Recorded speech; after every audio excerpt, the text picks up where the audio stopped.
we've got ourselves, like I said, the Canadian and French Grand Prix today. This is what our R&D tree is going to look like once we get everything fully built out. I will fix this monocoque structure. Once that gets done, I will hold off. And actually, not hold on. I won't hold off after that. I will then build this front wing flap gurney flap, whatever. Once I build those two things out, that is then going to be the hard stop for me to building up anything on this car for the rest of the season. I want to save the R&D points for, of course, when regulations come down at said US Grand Prix.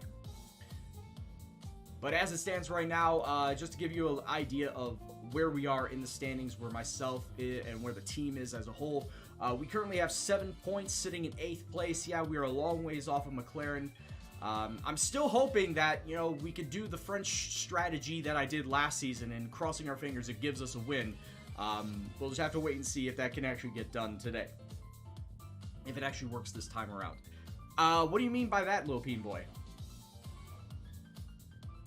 What do you mean by how hard F1 2020 is? In what ways? In what aspects? Because I am curious.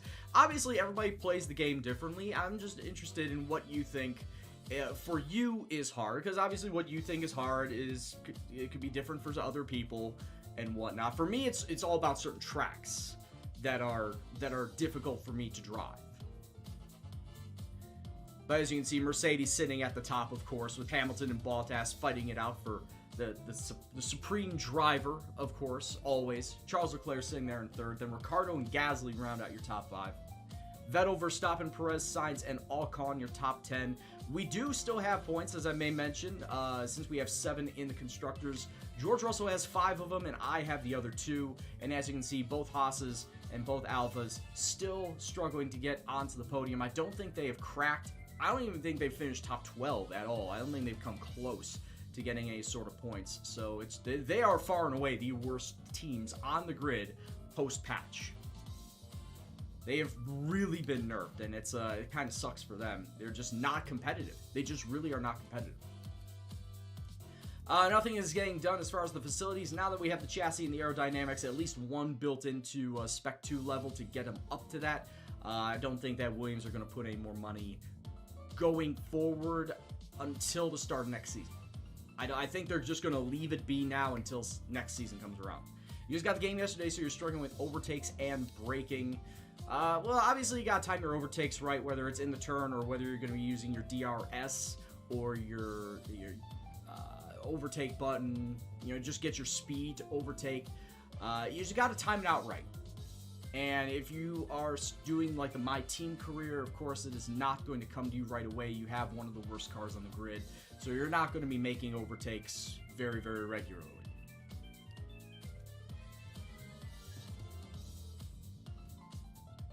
What are you talking about?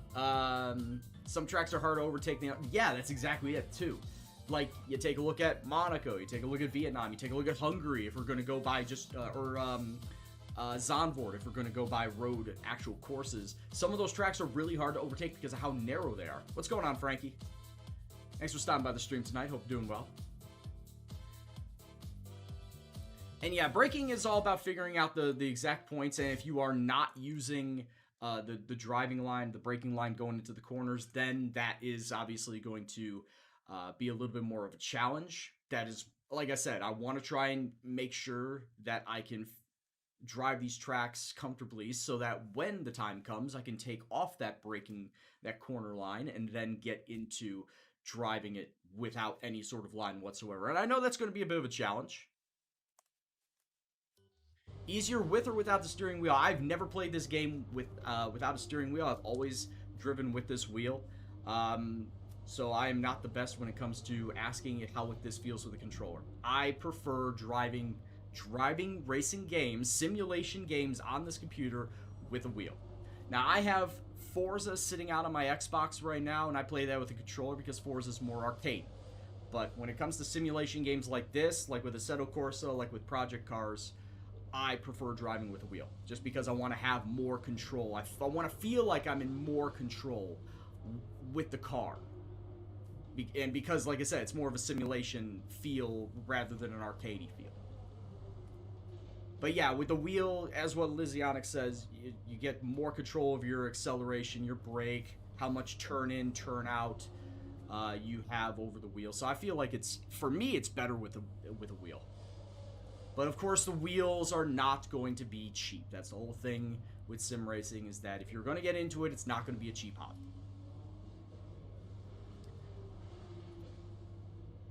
Well, shit, Frankie, you're asking me all these questions. Why don't you say hi first? Hi. I'll say hi to you. How are you doing, buddy? Welcome to the stream. I appreciate you being here.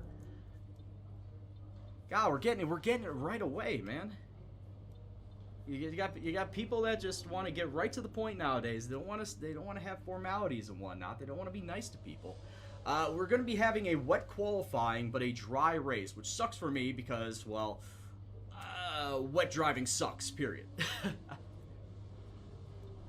So that's going to be fun, and by fun I mean miserable.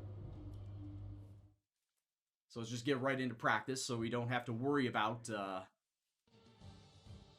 wasting time at this point. It all depends on what assist you use to. Yeah, that's if you want to use ABS or if you want to use stability control, traction control, and whatnot. Whatever difficulty level you have, whether it's from 0 to 110, it's all different experience for each individual driver, and it's tailor-made to how you want to drive. It's tailor-made. You can tailor-make it to how enjoyable you want to experience the game. I am curious about practice. It looks like it's going to be cloudy throughout all practice 1. It's going to be raining throughout all practice 2. So, I mean, I could always do...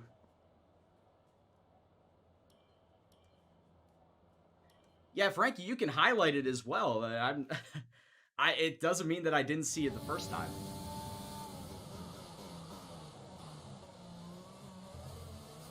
So once again, thank you very much for stopping by the stream. Hope you're doing well.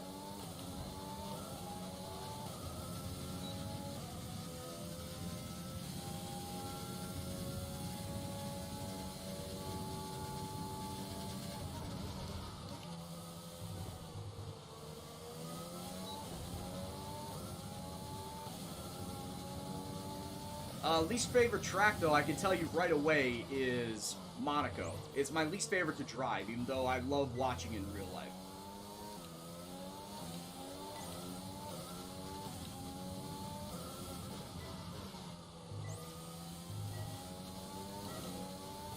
Technically, this is my favorite track.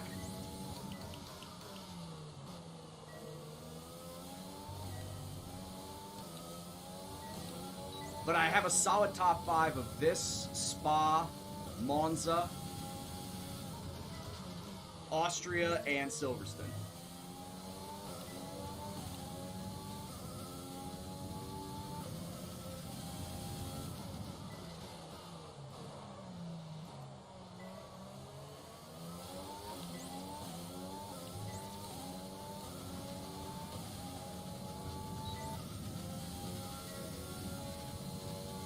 There's a guy doing the 23-hour Jimmy Broadbent race by himself. Do we know exactly, like, a name? Who is he?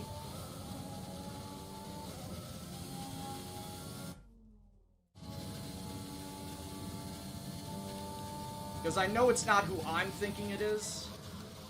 Because the guy I'm thinking of usually does the iRacing 24 Hours of Daytona by himself. Alright, we got that right away.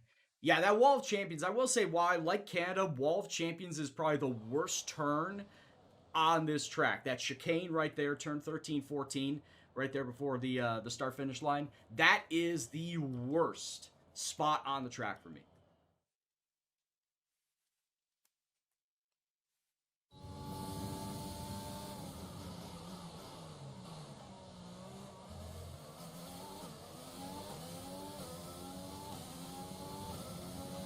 Oh yeah, we can hate on Yas Marino all day, Lysionics. I am okay with that. I despise Yas Marino. It just is not a track that I like. If I hit the Wall of Champions, I win automatically. Oh, perfect.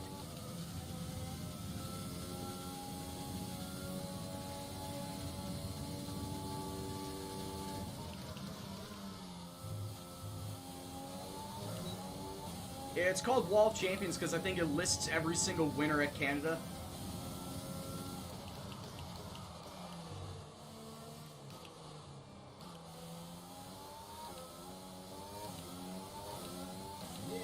That's what I believe it is. I'll get to that follow in just a second. I appreciate it. Ah, god damn it. Alright, might as well get it now. Camerooni06, thank you very much for the follow. Hope you're doing well.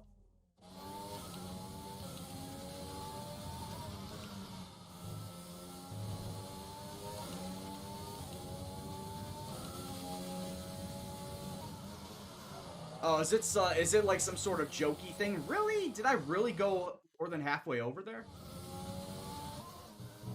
I'm a little surprised, actually.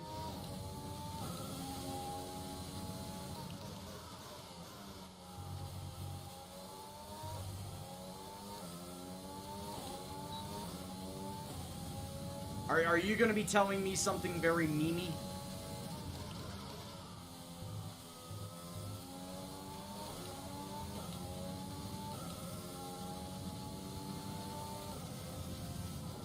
Like, oh, they call it Wall of Champions because every single champion has hit that wall there. Probably something like that, right?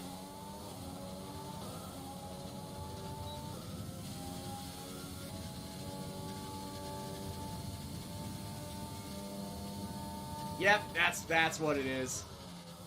Ah, for fuck's sake. Yeah, it's like, I fucking hate that chicane.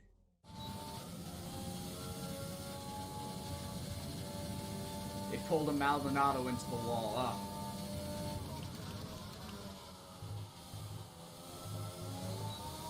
So in order to cement my legacy, I need to hit that wall. I need to be on that wall. You want me on that wall. I want the truth. You can't handle the truth. It's an okay movie. A Few Good Men. Tom Cruise, Jack Nicholson. Am I that old? Does nobody remember that movie? Does nobody remember watching that movie? I guess it's just me.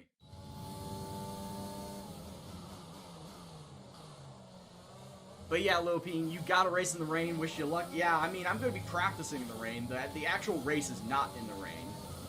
So I'm thankful for that.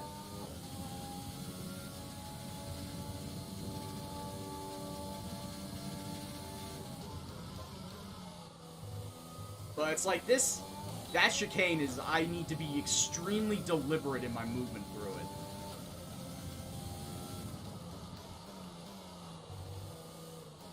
Yeah, it's like, it's an okay movie.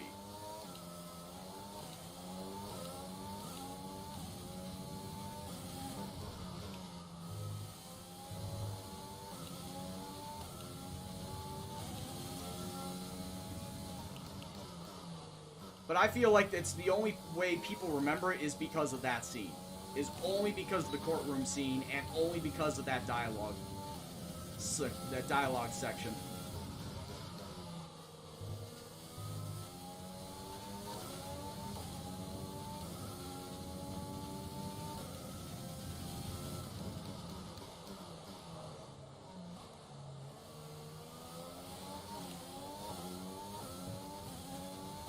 In 99, Villeneuve, Schumacher, and Damon Hill all crashed out in the same race, in the same spot, right here at Wall of Champions.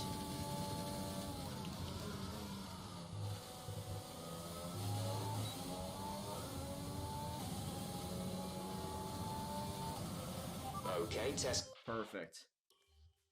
Was it a wet race? Was it wet in 99? Oh, wow. Just got, Tykesman, I'm sure... Oh, you just, you posted it. I just saw it, come through on my phone from what, Iowa posted. Yeah, all quarterbacks on the Broncos roster ineligible to play after being deemed high risk, close contact. That is so bad, and I'm pretty sure that they don't have, like, any backups either. Like, I don't think any of their running backs or wide receivers could play. Or have ever played quarterback. So, I think the Broncos are screwed. I think that's safe to say.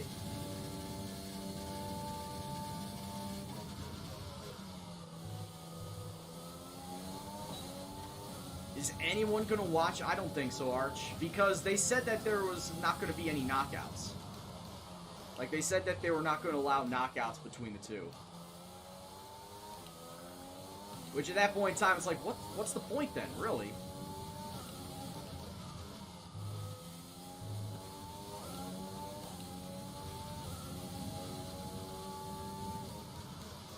I mean, if George Foreman was doing full contact boxing, if Bernard Hopkins was doing full contact boxing in his late 40s, early 50s, then why can't Tyson and Roy Jones Jr.? What is stopping those two from going full contact boxing?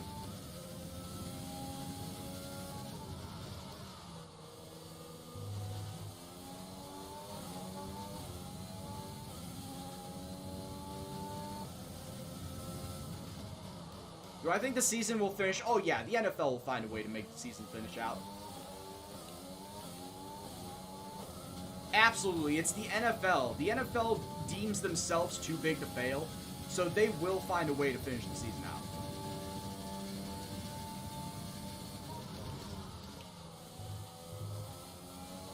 I guess I wasn't deliberate enough. Hey, what's going on, Delios? So, Delios, get this. For Canada, we have a wet practice, like a light rain practice, but a dry race. So, automatically, I can tell you I'm probably going to be starting near the back. Also, Delios, did you hear about what just was posted in sports? Did you see what Iowa posted? That all of Denver's quarterbacks are ineligible because of COVID. Do I have Assetto? Yes, I have Assetto Corsa. I do not have ACC. I have Project Cars 1 and 2. I do not have Project Cars 3. Because Project Cars 3 kind of took a turn towards the Forza / Gran Turismo side. It went a little arcadey, not so much simulation anymore.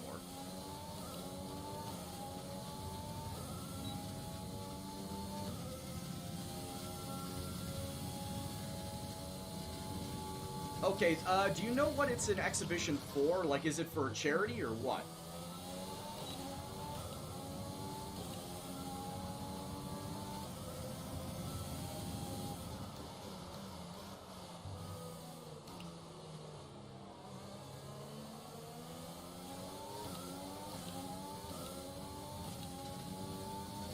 Oh shit, Ocone, Ocone!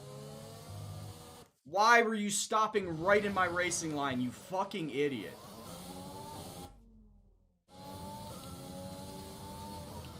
His name's Taylor Adams. I've never heard of him. Oh, this fucking idiot.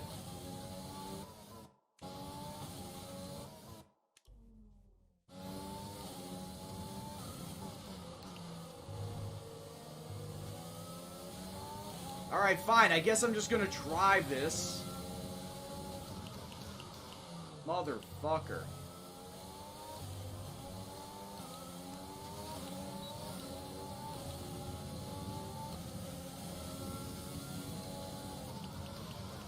Well, yeah, that's why I said before, is like Bernard Hopkins boxed until his early 50s. Same thing with George Foreman. They were in competitive matches. It's not, oh, they're going to try and relive their glory days. They were out there winning titles. Trying to win titles.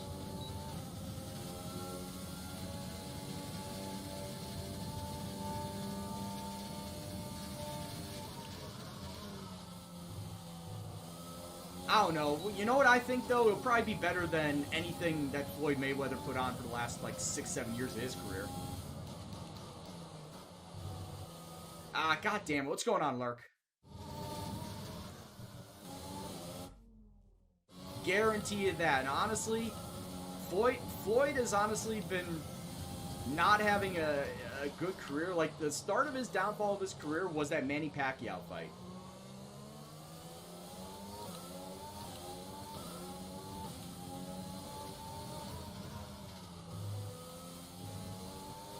That was when Floyd pretty much was like, yeah, I've got all the money in the world, so I'm just fighting to hold on to my title.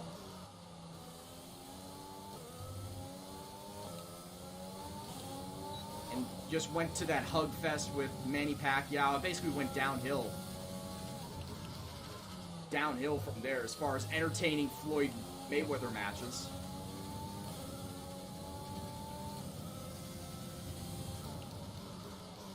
Oh yeah, Floyd had his money long ago. Floyd definitely made his money long before. So by the time that, you know, the hype match, and one of my buddies who's a bigger boxing fan than I ever will be, bought the pay-per-view, had all of us over, and we were expecting a damn good fight between two good boxers in Floyd and Pacquiao. What we got were 12 rounds of two grown men hugging it out, maybe getting a couple of jabs in, but it was pretty much a very boring hug fest. They're always tying up. Like, half of the rounds consisted of each of them tying each other up, not really throwing punches.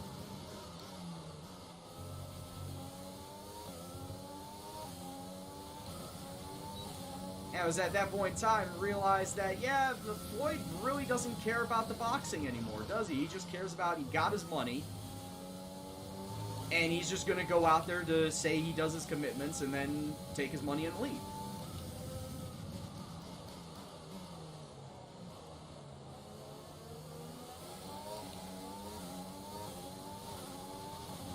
That's why I've not really had a lot of respect for him in the last few years, especially putting on that,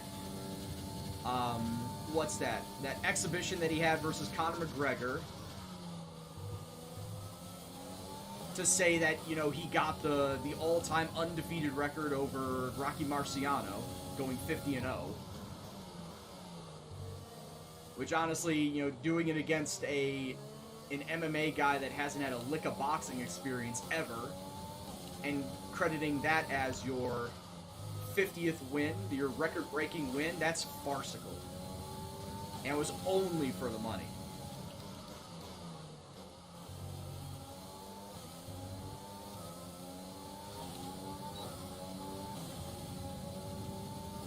Easy paychecks is, yeah, it's pretty much what it is.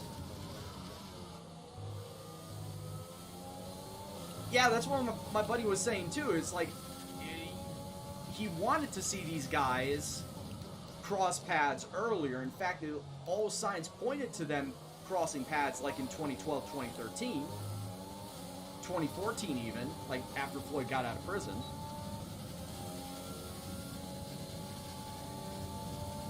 Wait, did Floyd go to prison? Why am I thinking that Floyd went to prison? I don't think he did.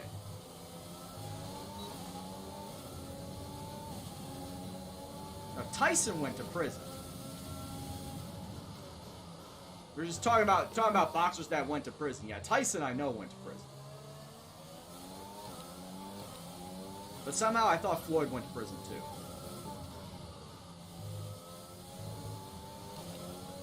And yeah, Manny Pacquiao is right now a senator in the Philippines. Who also sometimes fights. I think he fought like one fight in the last 2 years previously. One in 2019, one in 2018. So I mean, he is still fighting, but like small exhibition style matches.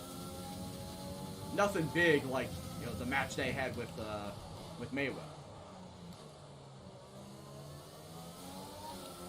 But no, the fucking guy that's all the rave nowadays is Tyson Fury, man. We don't really care about the middleweights and the welterweights much anymore. Now that Tyson Fury is bringing eyes back to the heavyweight championship.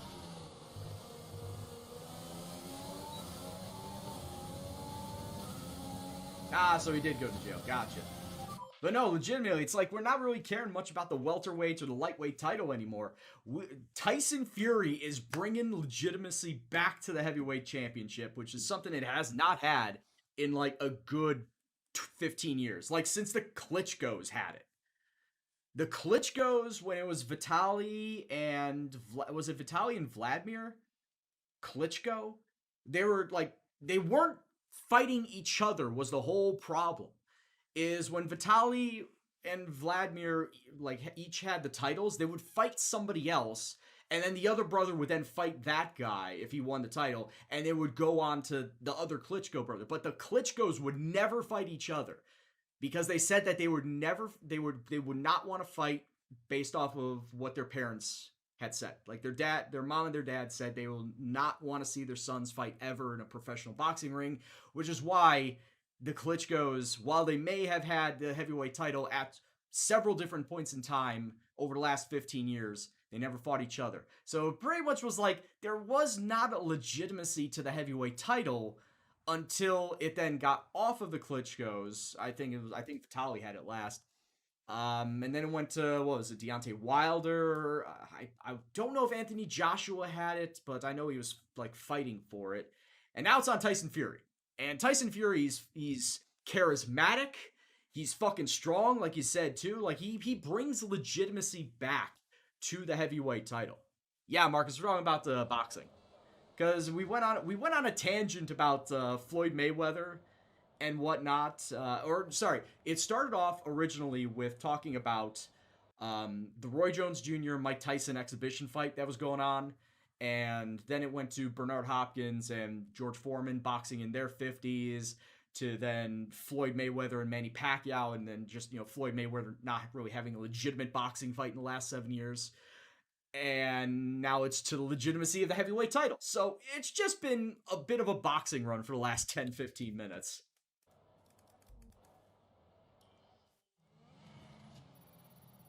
Yo, yeah, there's no filter. There's absolutely no filter between Tyson's brain and his mouth. He says whatever is on his mind. Absolutely. Good day today. Let's have your take on it. Do you have any comments about this team? No, I don't care. It looks to me like you improved the setup. What do you think I could improve upon? On the track. Well, Do you want to take a look at what my setup is currently? And you can give a what's the word I'm looking for? Give some advice. I don't know why I couldn't think of the word advice. Let me bust it up. Where is it? There we go. Set up to V3. All right. So this is a nice little PDF given by Sarancia. In fact, Sarancia should be having his V4 setups coming out very, very shortly, like next week. I think he should be having. No, that's not it. Yeah, he said he should be coming out with them next week. His V4. So this is what I'm going on right now. Let me find it. There's Baku, here's Canada. Okay, so I'm going under what Sarancia says. Suspension looks a bit off, Razor's too stiff. Okay, so... Oh, he did put out the 4. I didn't see that. But anyway, this is what I got right now. My front wing is a 3, my rear wing is a 6. I'm trying to see where he posted it. Oh yeah, he does have it out. Complete overhaul of suspension and geometry. Oh yeah, there it is. Okay. Yeah, he posted a proper picture of it. So he changed up his Canada from a 3.6 to 2.8. Differential from 53 to 50. His off throttle was a 63 to 60. Camber is now 2.5, 1.8, 0.5, and 2.0. Suspension, yeah, 1, 6, 8, 8, 3, 4. Yeah, that's all the same from 3 to 4. Brake pressure, I changed my brake pressure up to 100. It's because Sarancia is on a controller. Sarancia is making all of these setups on a controller, so I have to make little adjustments for myself for driving on a wheel, which is why he has the brake pressure set to 95. To him, 95 is much better on a controller than 100. If I'm driving on a wheel, like I am, 100 should be fine. So yeah, 153. Actually, he has it at 55, not 53, so I'll probably bump that up. And as far as the tire pressures, yeah, the tire pressures are all the same too. 22.6, 22.2, 20.7, and 20.3. So yeah, the tire pressures are the same. So I'll change the brake pressure, front brake bias to 55. Changing the camber. What did he say it was? The camber is a 2.5 and a 1.8 is the change there. And then, yeah, front wing, 2 and 8. Like, here's the thing. I don't understand why the rear wing arrow is an 8 when I need speed down the stretch. When I need speed down the stretch, having it set at 8 is a little... it's a little bit iffy. I may put it to 7, but I won't go full 8. That's a no. Have I told you I've been working on racing on a controller with no traction control? You have not. How's that been going for you, doggy? Alright, so I will be getting a little bit of runs in the wet, because obviously it's going to be raining during qualifying, so I might as well get a few practice laps driving around in semi-wet conditions, so I get a feel for it, and also make the changes to the car, too.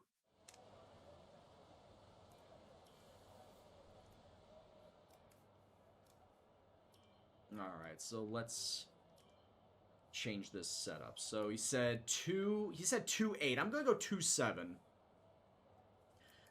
And then work it on that. So then it was 50 and 60 is what he said. Suspension geometry 2.5. He said 2.5 and then 1.8 for front and rear camber. Toe is the same, but front camber is 2.5 and rear camber is 1.8. Suspension stays the same. Brakes, bias of 55. Now, this is actually going to be a little bit strange to me because of the fact that it is going to be... I'm going to be driving in the wet. Alright, so I'm going to save this as New Canada for now.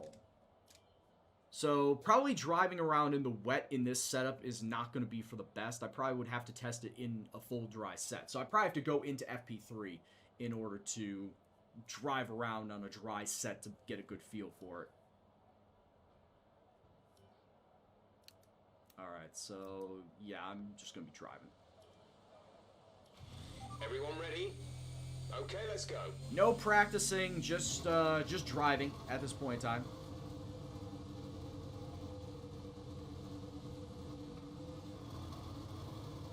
Just to get a feel for the car.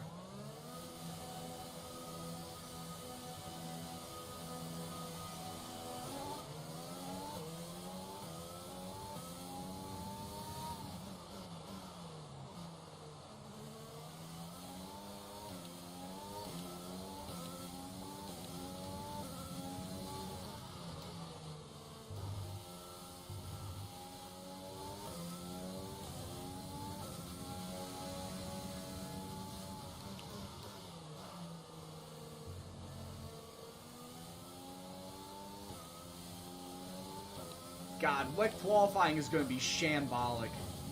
I already know it.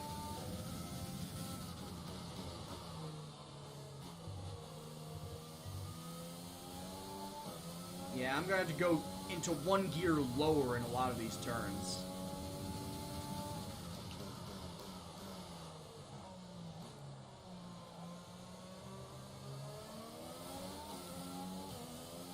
Make the front more responsive and the rear less swifty, he says.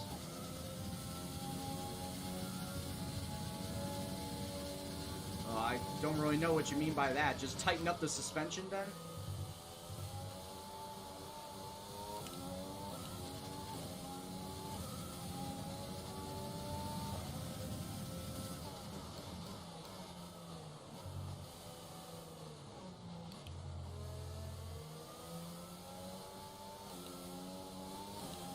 Also, what was the year of that, like, super wet Canada race? Was it 99, you said? What was the one where everybody crashed, like, first turn, second turn, and they brought out the red flag?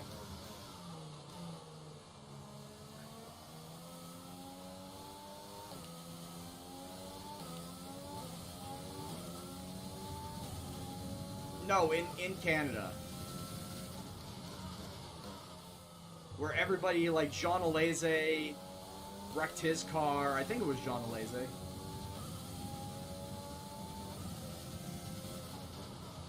Or Alessi, however you pronounce it.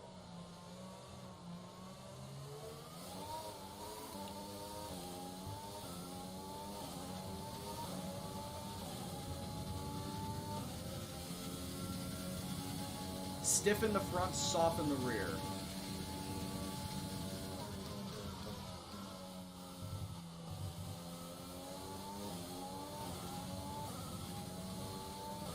Alright, what type of lap am I getting here? Getting a 121 in the wet. Alright, let's return to the garage. Let's fix it a bit. Let's fix it a bit and see what's up. I just feel like driving in the wet period is just garbage for me, so it's not really... Changing things up might not really do much.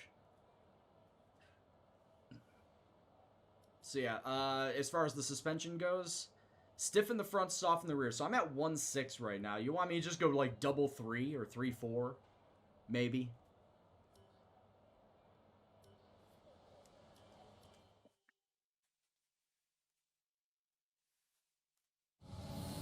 Or 4.4 even.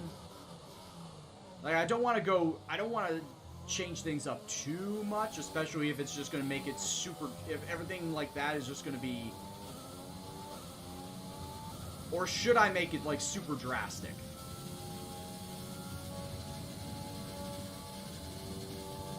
Let me get a feel for this.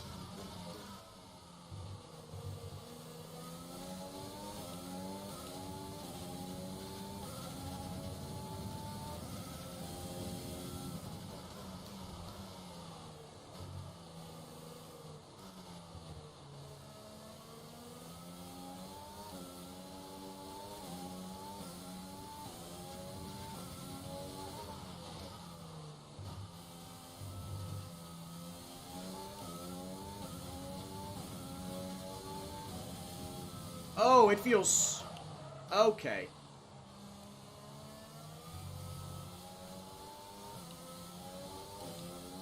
Felt super tight around that chicane, and then as I was coming around that turn, the ass end wanted to kick out.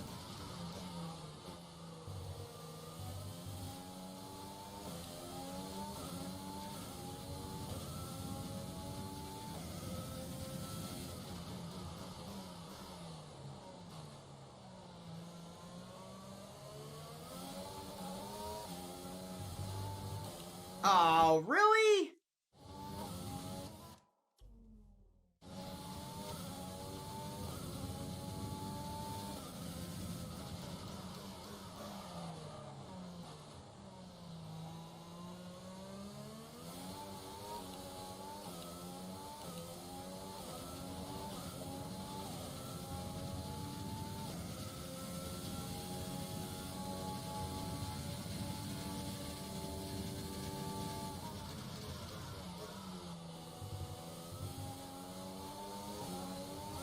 The feel is easy if you have rear serve? Wait. I don't know what that word is. You either misspelled it or something. You have rear swerve probably in that last chicane, and the car does not accelerate. Soften the rear, and if you turn into corners and it's unresponsive to slow, tighten the front. Obviously, this time's going to be so much worse than the previous one as I was reading your comment.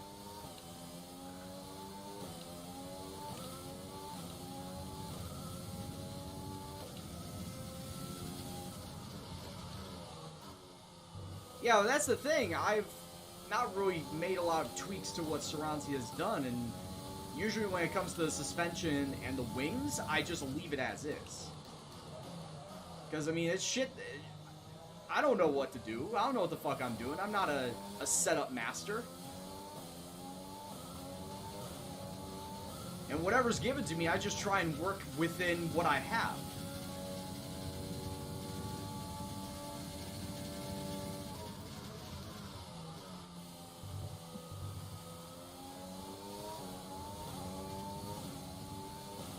There's 4 laps of fuel remaining.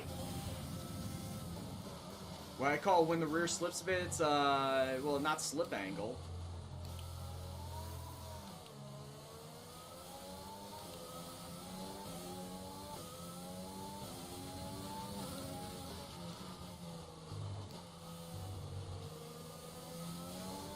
But like I said, testing these new settings out on a track that is as wet as this.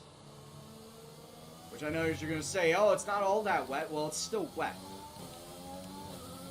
Which is not very conducive to good driving.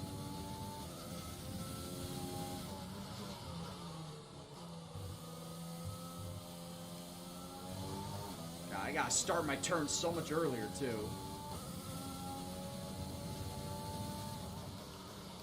Something I should have known going into this.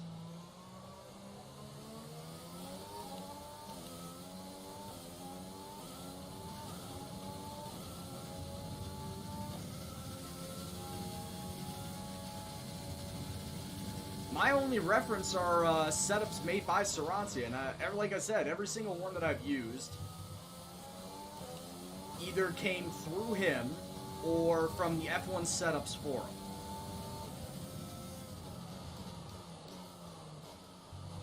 Of which he also is used as a reference there.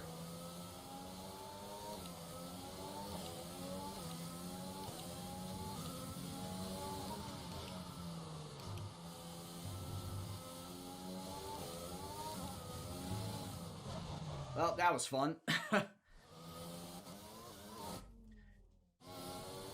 Alright, let me try and get one more lap after this.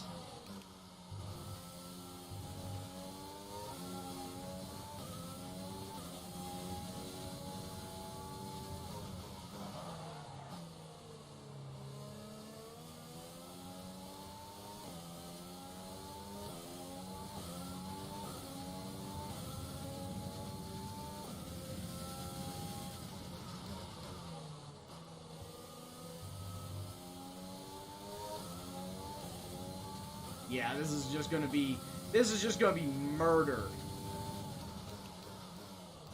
This is just gonna be murder on my time.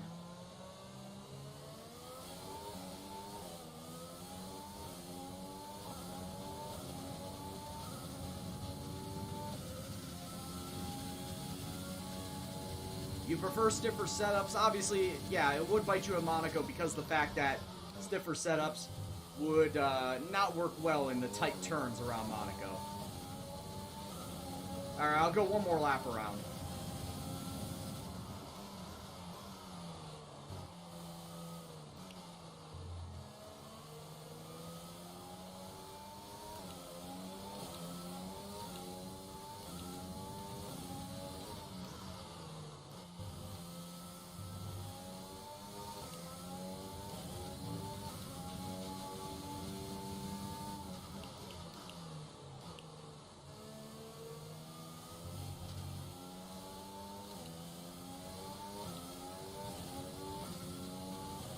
%60 on throttle.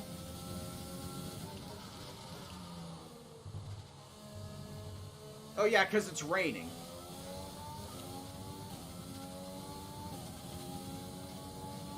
We're low on fuel. Box in the next 2 laps, please.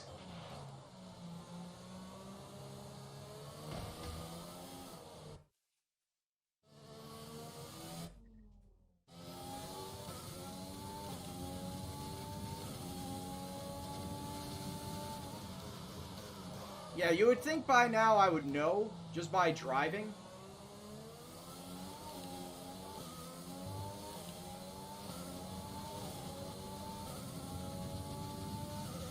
But clearly I don't retain that knowledge. Out of fuel, almost out of fuel. You need to pit within the next 2 laps.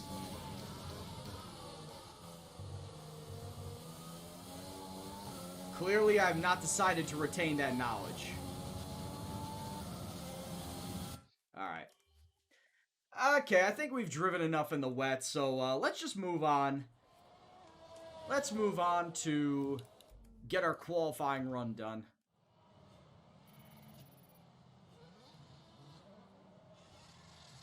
It's time to remind ourselves of our top 3, who are...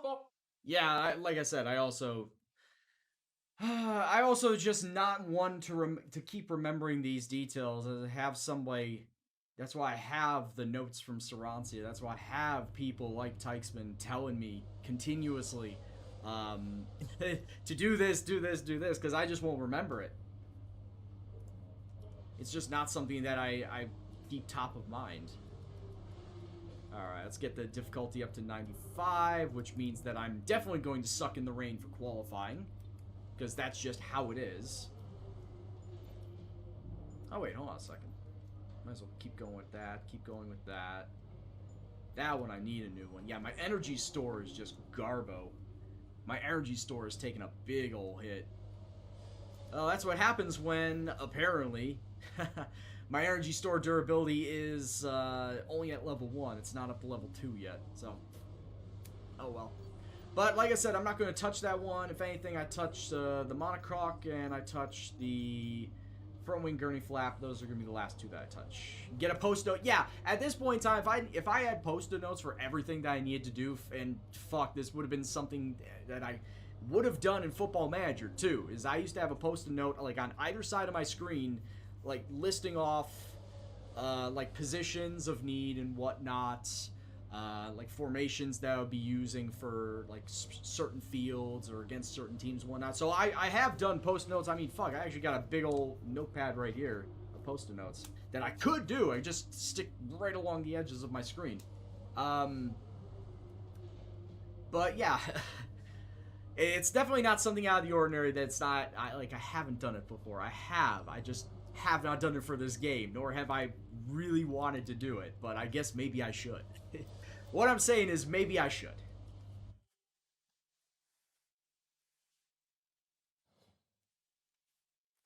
Or yeah, a third screen just to show everything of what I need to do, like must-dos. Wet, 60% on throttle, or intermediates, 60% on throttle, wet, 65% on throttles, you know, shit like that. If you're under caution, 100% differential, so you don't wear your tires out. Because that's another thing I forget to do.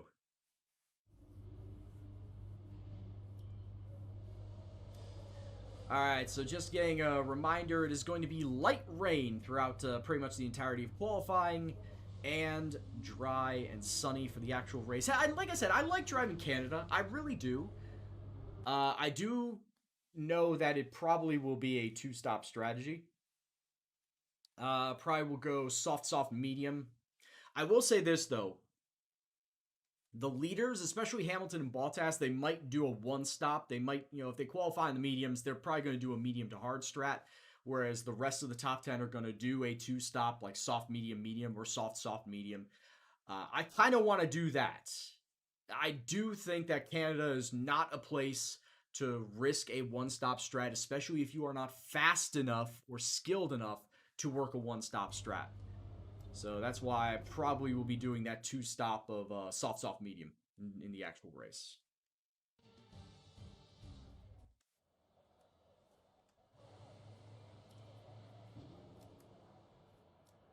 Alright, so drop the fuel load. Yeah, we'll go with the 2.7. And hold on a second. Yeah, keep it 60 on throttle, 60 off throttle. It's 50 in the dry, but 60 since it's intermediates. So we'll go with that. If you want to know specific information or make certain changes to the car during a pit stop, you can tell me what you want over the radio.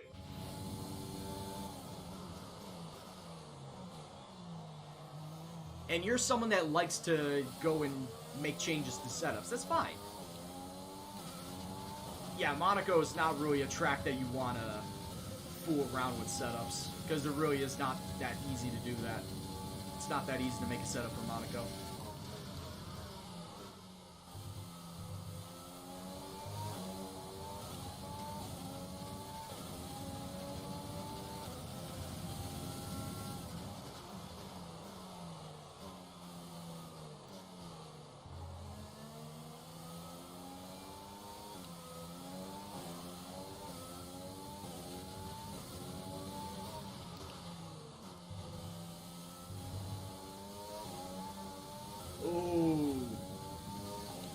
Oh, why are you spinning there? Come on, man. That's a normal turning radius. Why are you spinning there? Please don't tell me it's because it's wet.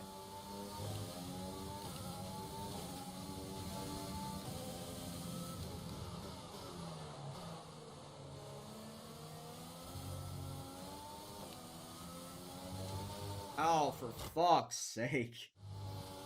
And this is why I hate driving in the wet, folks.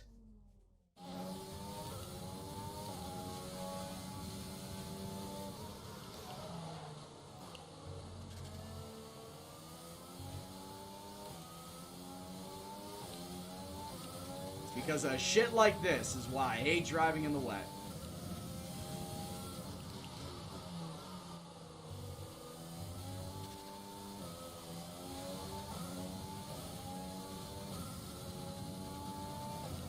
Guarantee you in the dry, that line that I just took through there is going to be a good line.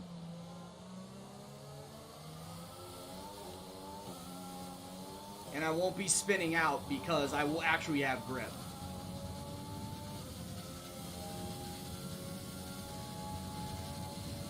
I could get a little bit faster, but yeah, not too much faster. Ah, crap!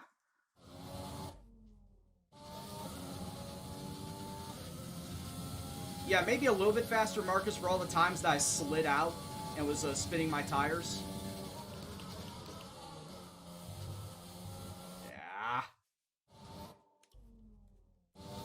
I think we're going to have a repeat Monaco where I'm just going to continuously redo one section of qualifying because there's just no way that I can get it.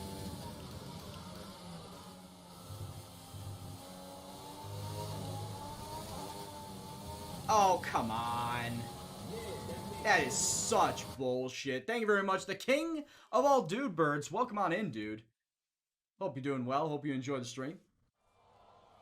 So yeah, I probably will get like a tenth faster, maybe 2/10. I don't know. Hey, Arnegrip. Dude, that's a name I haven't heard in a long time. I'm doing okay. I am happy and healthy. I hope you are as well. Alright, I'm just going to take a look and see where everyone else is, time-wise. Huh, okay, so I'm currently 12th. Arnogrim, I know what you're going to be saying is, like, if I tried FM21 yet. I know a lot of people want me to do FM21. I've been playing the demo for, like, a couple of days. Will I get the game fully? I don't know yet. That's why I'm playing the demo. Will I stream it? That's a definite no. I will definitely tell you right now, up front, 100% not streaming Football Manager.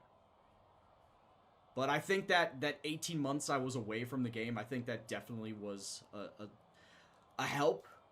Because I was just so angry at Football Manager that I just did not want to see it again. But I think that time away made me have a nice little breather about it. And after seeing everyone give high praise about 21 this year, I figured I might as well take a look at it for myself and make a decision on myself. And it's actually been looking okay. Yeah, actually it's a big upgrade. Well, considering I last played 19, it's definitely a big upgrade from that. So, yeah, that makes solid. Sense. Solid. C. Gengano, or C.G. Engano. I don't know how you pronounce that. I don't know how you want it pronounced. Please let me know in the chat. Either way, thank you very much for the follow, dude. Hope you're doing well. Hope you enjoy the stream. Alright, so I am, like, right above the cutoff zone, but I want to try and get a faster time, because otherwise I'm probably not going to... I'm probably not going to qualify. I'm probably not going to get out of qualifying one, I should say. She Tanks 1. Also for the follow, thank you very much. Hope you're doing well. Yeah, I did notice that the match engine, like, that was the one thing everybody was giving high praise for. And having played it myself through the demo, I agree. But like I said, if I'm going to be playing it, I'm probably going to play it on my own time.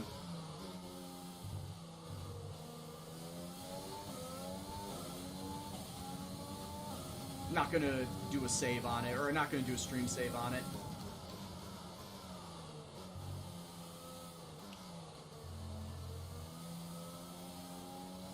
Wow, can you turn, car?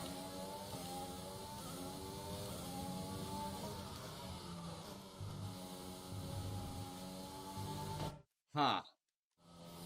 Yeah, that entire one. How's the new Logitech wheel compared to the G2927? I would say that, For an extra $100 more or more, is it worth getting the 923? Considering that it is the exact same button layout, it is the exact same hardware as the G29, with the only thing added being the True Force, which is a little extra motor here between the wheel and the housing for the motor. The main motor, I should say, for your force feedback. It's a little extra force feedback that, it gives you more rumble on the road for engine feel, for going off track and whatnot. Is it worth that extra $100 plus? In my opinion, it's not. I would say that you get the same amount of, in fact, probably better force feedback with the G29, because right out of the box, G29 is a much stiffer wheel and much stronger force feedback by default compared to the G923.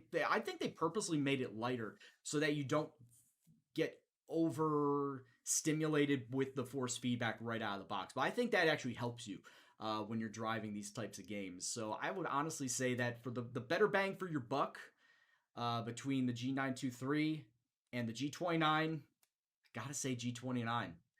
But if you want to spend your money on the brand new shiny thing, go ahead. I honestly had to pick this up because there were no G29s in my area when my old one broke. So I had to go with the 923. And honestly, while I am loving the feel of this because like I said, it's the brand new shiny thing. It essentially is a G29 that has been repackaged with a brand new True Force extra bit of force feedback in there. So personally, I would say if you're looking into it, go get yourself a G29, and you could probably find some on sale for like $250, maybe less, depending if you can find it on the right sale. It retails for about $300, but I know there are sales out there almost weekly for the G29 that you could probably get it down to about $250. I would highly recommend looking for those more so than the G923. That's just my personal opinion. You take that for what it is, but honestly, I would say that between the two, G29 is probably the one that you should get. We got ourselves a $10 donation coming on in. Says, times are tough, gladly not for all of us. Take my money. Oh, Lizon, you didn't have to do that, my man. I appreciate it. Get some love in the chat for Lizionics for dropping the donation. You didn't have to do that, but I appreciate it all the same, my man. Otto says, I hope that you're still in good health. Yeah, I am. I'm hanging in there.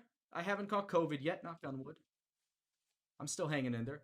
If FM is still making you feel angry, stay away for a while while cherishing the fond memories. See, that's the thing. I think the 18 months that I was away did help.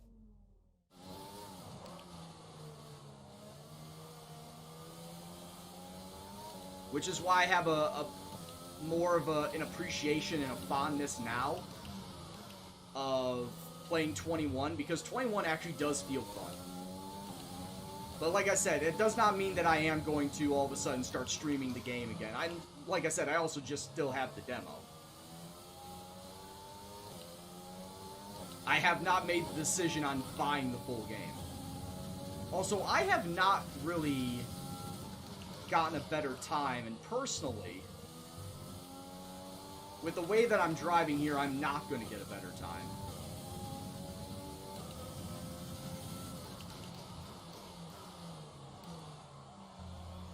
Well, that's honestly the whole purpose of my streams. I'm here to entertain as well as inform. Whether it's about video games, whether it's about products that I can inform you about, that I have some sort of knowledge on. Now, obviously, there are other steering wheels out there, like the Thrustmaster kinds, the Fanatec kinds. I cannot speak for those wheels because I personally have never owned one. Other people have, they can give your takes on it. I can only inform you on what I have, and that was using the Logitech brands, the Logitech line of products. And also, if you didn't notice that, I made it into Q2 in the rain, 13th place. We have officially gotten out of Q1. Oh yeah, G29 is solid. Like, there's no doubt about that, J-Ro. So, like I said, it's basically you're weighing the cost effectiveness options. A brand new 923 costs $400. A brand new G29 can cost you up to $300. But like I said, you can get stuff on sale. In fact, the first G29 that I got on sale for $225 from a place called Newegg. Now, Newegg, I think, is only sailing and shipping within either the U.S. and I don't even think they do Canada anymore, but for the U.S. definitely. I don't think Newegg has any stores outside of the U.S., so you're probably going to have to, if you're trying to buy from outside the States, try and look for sales elsewhere, whether it's on eBay or Amazon or any other game store that you have in your country. I would say look for that.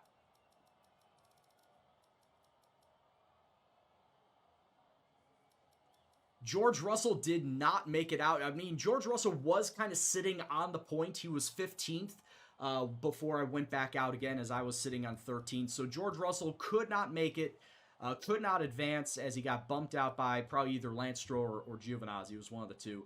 But Russell, Gasly, Magnussen, Grosjean, Kimi Räikkönen not advancing into Q2. But we are. So let's try and go and see if we can get a better starting spot than where we are right now.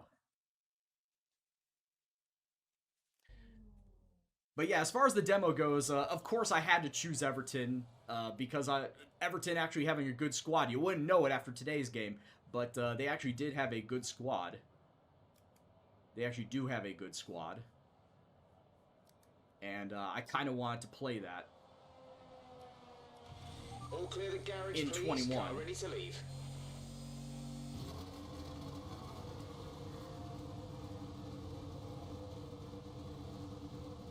But the first signing I made, it was a loan signing because, of course, Everton doesn't really have all that much in terms of strikers.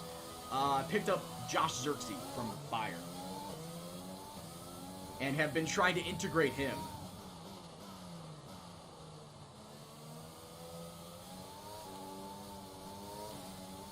Okay, it is not raining anymore, so there's definitely going to be some chance to run soft tires.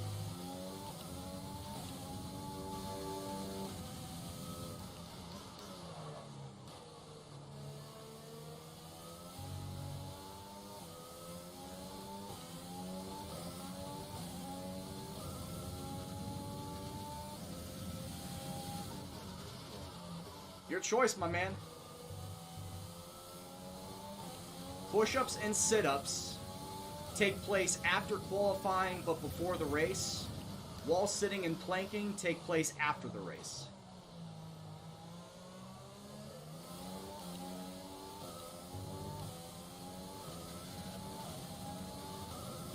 Alright, this is the drive out. This is just my out lap.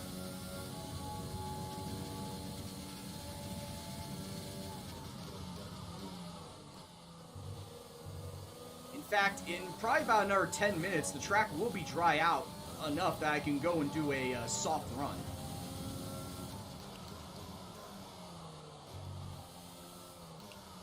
In fact, it will probably be dried out right about now.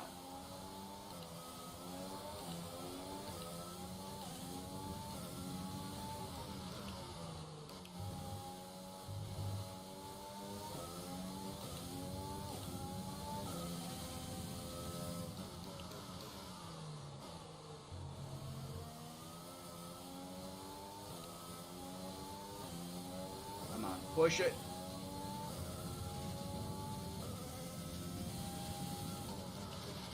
Now, you get a set amount just for doing practice sessions and the practice programs.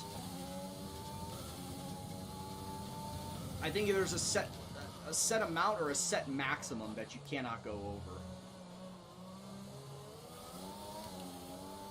Because it just seems like I can barely get over 1,000 R&D points.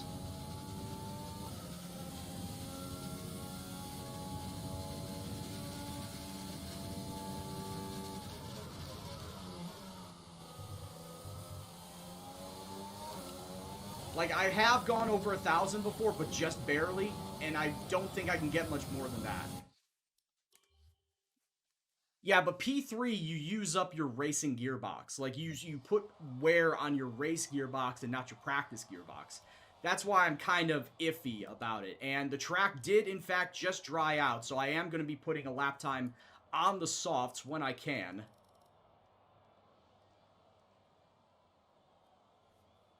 So everybody putting times on intermediates, but the track is dried out enough that We are going to be putting some time on soft tires. Which, happy days are here again. Let's go. Track is dry. Let's get some fast times. Oh no, who's that asshole in front of me? It's an Alpha Tauri. I spy an Alpha Tauri in front of me.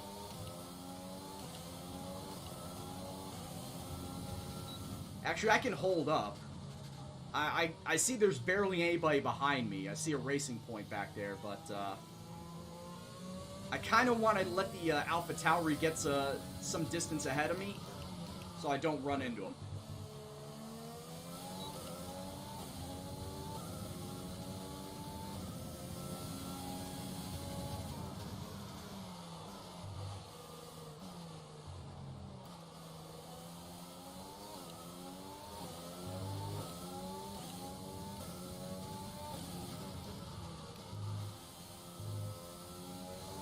Now I need to concentrate here, since everyone's putting out soft tire times.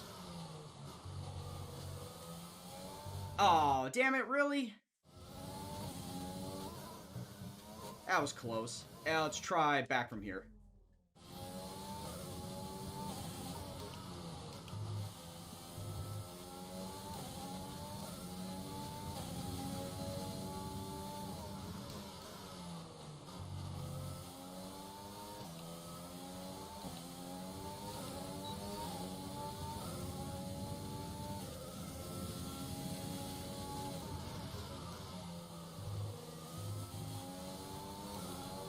How close was it?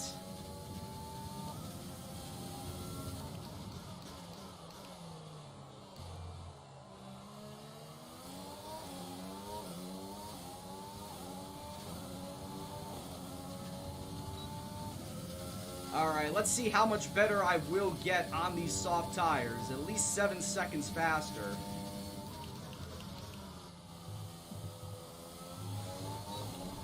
Two minutes remaining in the session. We need a good lap here, or we're out of qualifying. Alright, where did I go? Did I get better than 15th place? Nope. That is a negative. I did not get out of last. I am going to be starting 15th place. Hey, I will say this. At least I got out of Q1 because I obviously don't drive all that great in the wet, but we were able to get out of it. So that's something, right? Who also did not make it out of Q1? Jesus Christ, look at that time. Like, I was dragging ass. I was dragging ass with that time of a 1:11.6. That's not good. Yeah, pretty much like George. Like George has done in my game. Not just in real life, he's done it in my game too.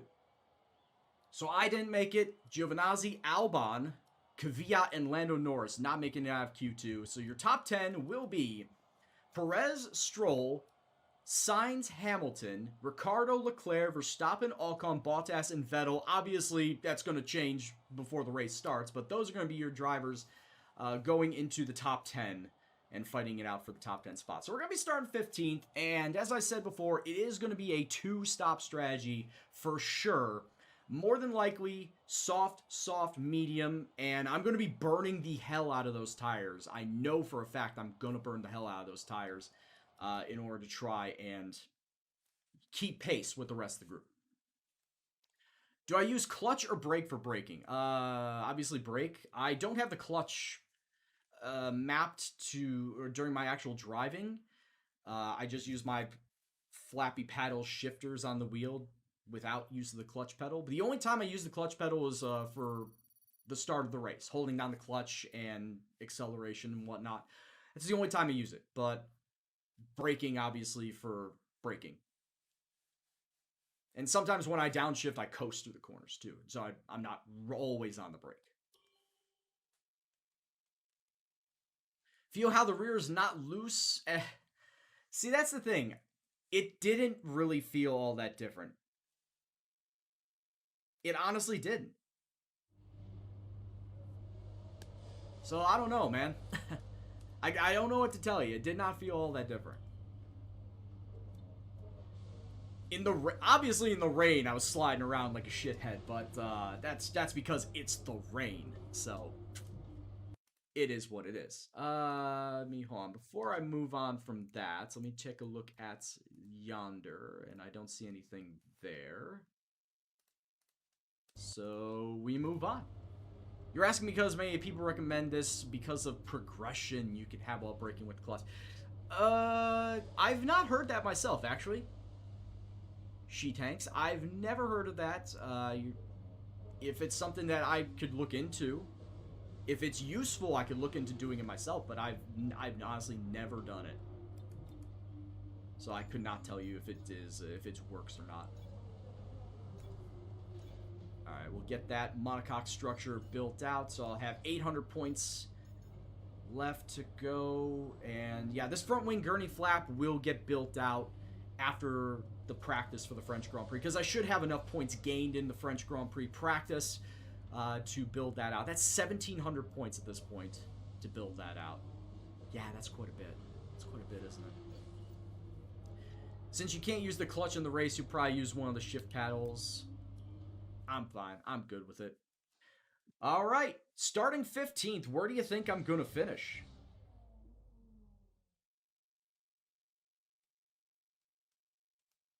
That's a big question. Hello and welcome to the Ile Notre Dame once again for what promises to be another incredible Canadian Grand Prix at a fiercely competitive circuit, where pole position can often be decided by less than 1/10 of a second. With top speeds of around 210 miles per hour heading into the overtaking opportunity of turn 13, the 2.7 miles of the Circuit Gilles Villeneuve are some of the quickest on the Formula One DNF, calendar. okay, bud. There are 14 corners in total, with 60% of the lap taken at full throttle, and average lap speeds clock in at about 130 miles per hour. All thanks to the long DRS straights. That's the Before we whole begin, reason. Let's take a quick look at the grid lineup. It's the for whole today's reason race. why. Lewis Hamilton lines up on pole position. Of course he and it's does. Valtteri Bottas Of course that he does completes too. the front row. Moving on to the rest of the grid, we have Leclerc, Ricciardo, I would like a top 10, Carlos Josh. Sainz, and Verstappen, Ocon, Vettel, Perez, and Lance Stroll, Norris, Kvyat, Alexander Albon, So as a and reminder Giovinazzi, for everybody. O'Brien, Russell, Pierre Gasly, and Kevin Magnussen. Grosjean and Kimi Raikkonen finishes off the grid. See, yeah, that's the thing, Canada. That's the thing, Liz. Now that we've got some As points far on as the board, Canada's let's continue this concerned, form and aim for another top 10 finish. I would agree. And I'm not even trying to be, you know, cocky, like, shitheady about it. I really do like driving Canada. Also, 3 pit stop strategy, never work. Never go for this. This is what villains do. We do not do a 3 pit stop strategy, even though, oh, it's supposed to be faster. Bullshit. Bullshit, it will not be faster. So we were not going to do no 3 stop strategy. We're going to do a 2 stop strategy, if anything. And like I said, I want to see if we can get soft, medium. Like, can it be done? Can it be done? Should it be done? It doesn't look like it should be done, is what I'm saying here. Yeah, everything that looks like it's built out in the strategy looks like it's built out for a reason. Start soft and then go double medium to finish out the rest of the way. It's 50% racing. The only time I'll do 100% is when I go back to my career mode, my team career, I should say, and start picking random races out of a hat and do 100% races like that. Because that's what I did for my team career before I went into Williams, is that I drew 2 random races out of a hat at the start of the season, and we made those the 100% races. How we doing? Well, we qualified. We actually got out of Q1 in a wet qualifying here at Canada. But as far as Q2 goes, we only qualified 15th. So, decent starting position, you would say, for a Williams. It's all about now tire management as to can I get from 15th into points. And then after this, of course, is France. And you know I'm going to do the same strategy I did last season with France, right? Where no matter where I start, I'm going to go a 2-stop strategy. And I know I'm going to say no matter where I start. It's because I'm not going to start top 10. Basically, anywhere from 11 down, I'm going to do my strategy like I did last time. Start on the soft, switch to mediums, only the one stop, and grind out those tires for the entirety of the race, and hopefully grind out a win like I did last season. But as far as the race is concerned, that's probably what we're going to do. 9 on the soft, the next 13 on the mediums, and the rest of the way also on the medium tires. Let's see what everyone else is doing. What does the race director say? Race director says everybody will be starting on the soft tires. Okay, so there's no change. Everybody is pretty much doing the same strategy. It's all about pit stops. It's all about pit stops then. All right. I need to get my my desk chair wheels back in their grooves, so I'm not sliding all over the place while I'm driving, because that's the last thing I want right now.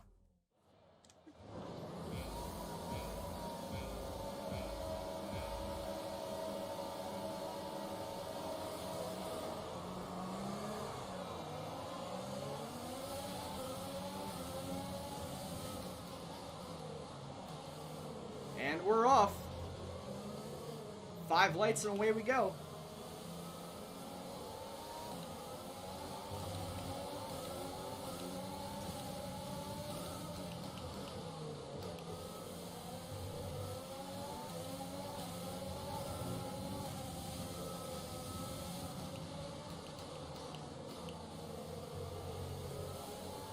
Have I dug into the demo much? I played like 5 games with Everton. I made it all the way into the 4th round of the Carabao Cup, lost to Chelsea. Yeah, that's a warning I'll take. Ah, for fuck's sake. Alright, I guess I'll do that then. I guess that means I won't take that warning.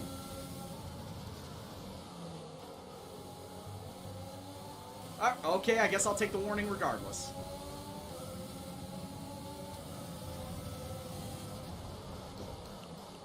Oh, trying to cut the corner here.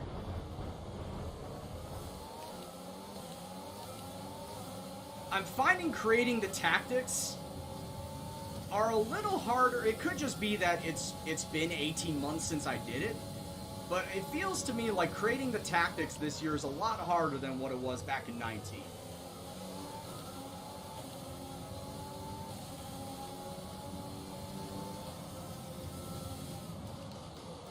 But like I said, it could be the fact that I've been away from playing the game for 18 months, so I don't really remember what to do. I'm still trying to figure it out.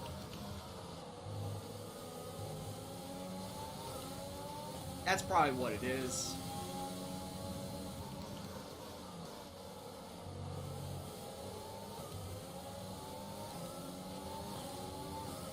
Who is that behind me? It's Gasly. Oh, that's right. He's in his Alpha Tauri.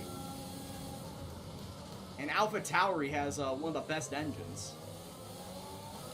But they also have a better built car, too. Real Madrid lost to Alaves? Really?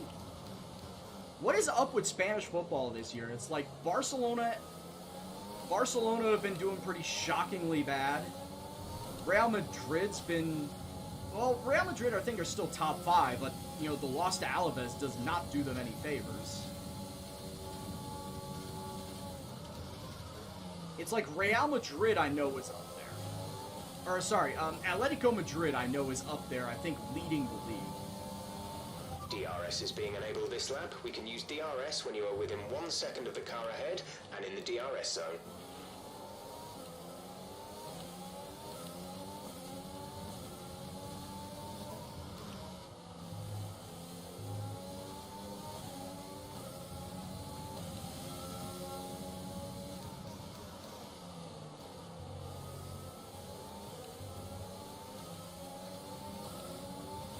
Four, 2, 3, 1 Gegenpress. Yeah, that's kind of what I've been doing. Oh, shit. Dude, it wasn't even red arrow. I was blocking him as I normally do, but it wasn't even red arrow. How did he hook me?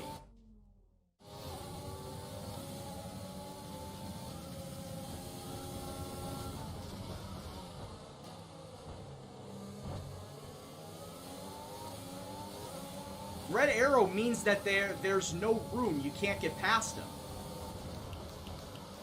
So I was blocking him. There was no red arrow. It was still white. How did he hook me?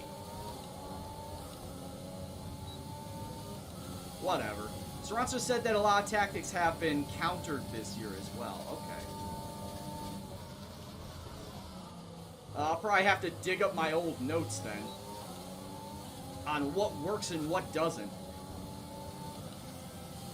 But yeah, 4-2-3-1 has always been my go-to formation. Unless I do a lower league save, and it's usually the 4-4-2, because 4-4-2 obviously is basic as hell, but it works.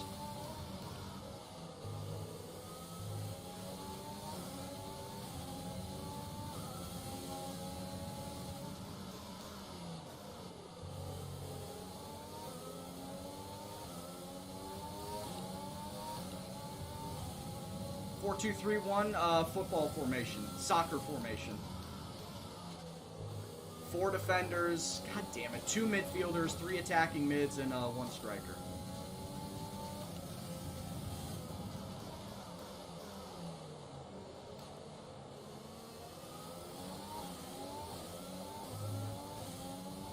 Like I said before, that the continuous off tracks and the amount of chicanes in this track,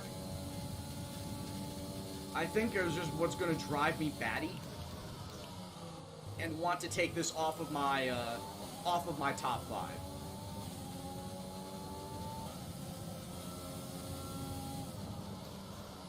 No, I'm multiverse digital.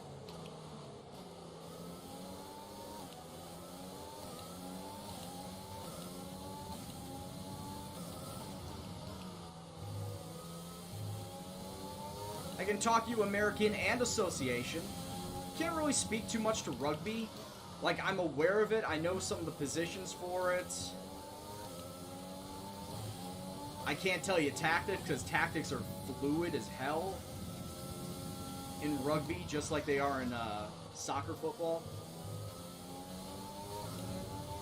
Check your MFD for a new strategy option. Do I want to?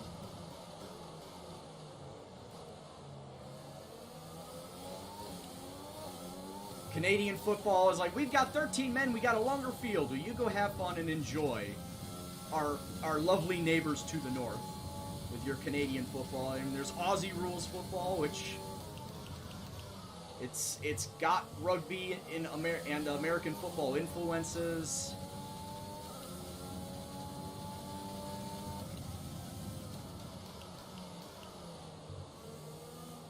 But it's honestly seen as like a bastard form of football.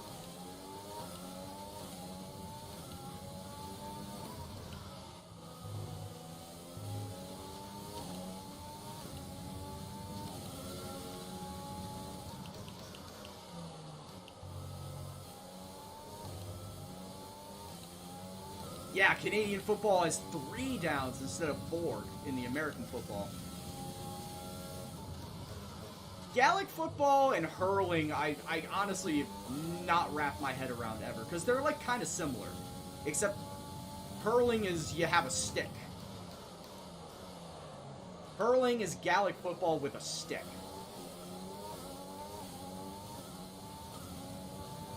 You can either kick the ball through the net, or you can kick the ball over the uprights. Take your pick.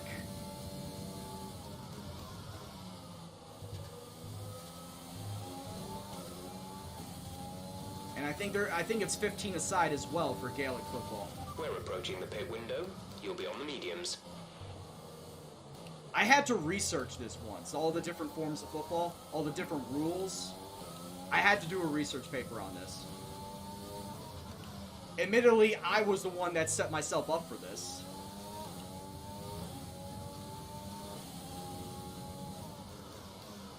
Shit!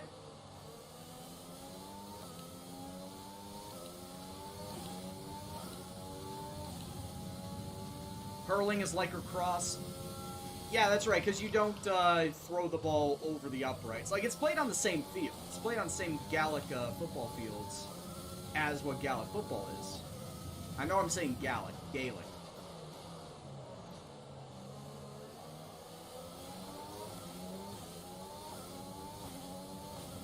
So they just use the net on the bottom, not the uprights. But in Gaelic football, they use both.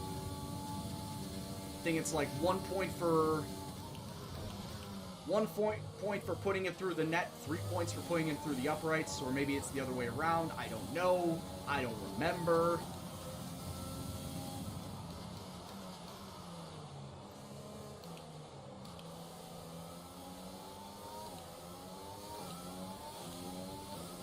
I've only watched one match of both. I still don't understand it. Little Peen Boy, thanks for the bits, my man. Ah, shit.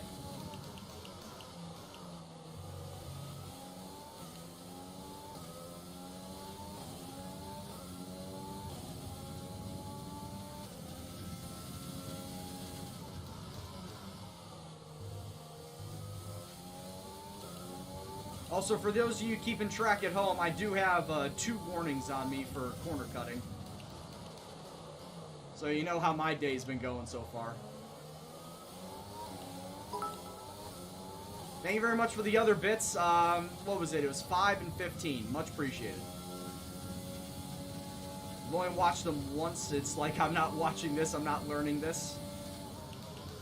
See, here's the thing. Back in the day, and I think ESPN still does this, like, they used to air Aussie football live. Pit window open. Let's box this lap. And I think if you, like, sign up for the ESPN Plus app, you could still watch, like, Aussie football or Rugby League and Union.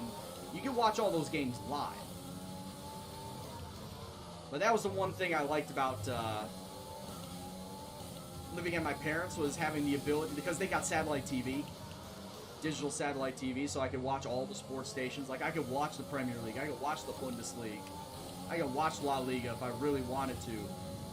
And then, of course, all the ESPN channels on the weekend, as I could watch rugby, I could watch Aussie Rules if I really wanted We've been awarded a time penalty. It will go against our finishing time at the end of the race. And yes, that's exactly how I've been watching F1 during this season. Was I have the ESPN app on my Xbox, so I just throw it on there. We advise moving to mix 2, fuel to mix 2. I just throw it on there whenever I wake up and catch whatever is left of the race. Oh shit! I didn't see anybody coming down pit lane.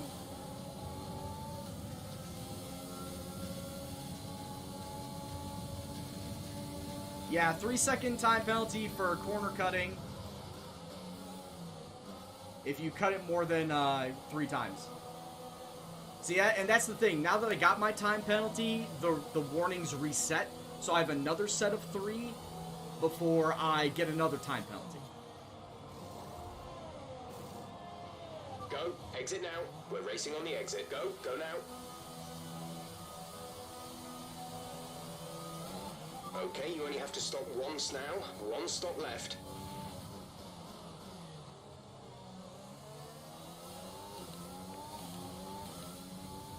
Yeah, I'm not paying for ESPN Plus right now. But the F1 races are on ESPN normal broadcasting. Like, if I actually was on a proper TV, and I think I throw on ESPN2. Like, tomorrow morning, if I went on a real TV, a regular TV, I could throw on ESPN2 and I could watch the F1 broadcast. Which, speaking of, since we haven't gotten to that yet, Bahrain Grand Prix. George is Who here does not think Lewis Hamilton's going to win?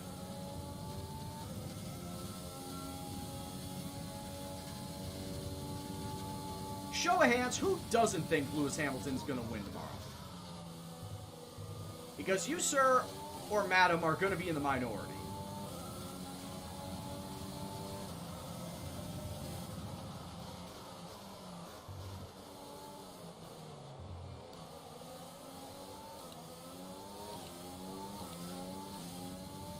And then next weekend, when they do the outer loop, oh boy howdy.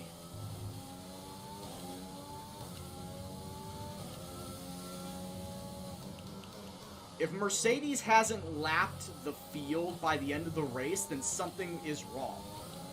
Because the outer loop for Bahrain just screams speed.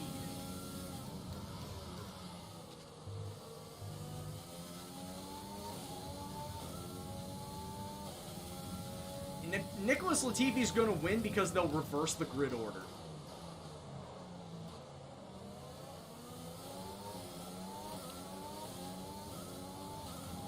Last car running, you have officially won this race. That's what they'll do. Also, how you doing, Pindog? Do ESPN have their own commentary? No, they still use Crofty and Anthony Davidson.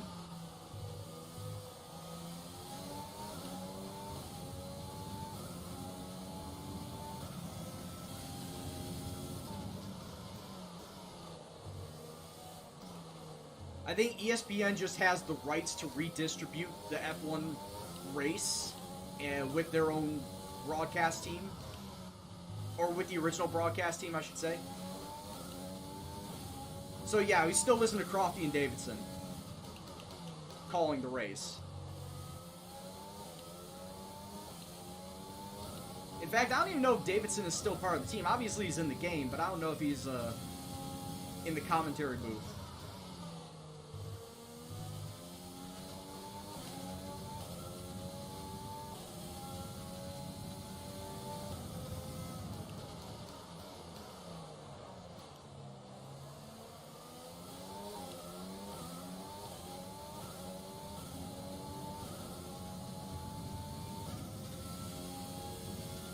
Yeah, the quote-unquote oval circuit for next week just... It doesn't really look like it's good for racing. It really doesn't look good for racing.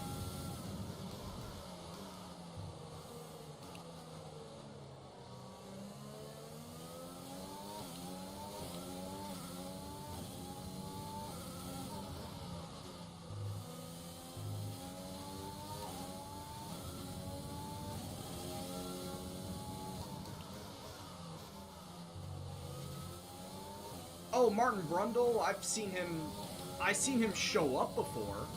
I didn't know he was part of the commentary team. Like, yeah, I've seen him show up doing pre-race stuff. The oval circuit, it's Bahrain. It's just Bahrain's outer track. Marcus. So they're doing the normal Bahrain track tomorrow, aka today. And then next week they're staying at Bahrain, but they're running the track on the outside. So turn 1, 2, 3, and then 4, but then it leads onto the back stretch, which was the former endurance road race. They do a few turns around there and then get back onto the track where the back straight is. And then the final turn leading onto the front straight.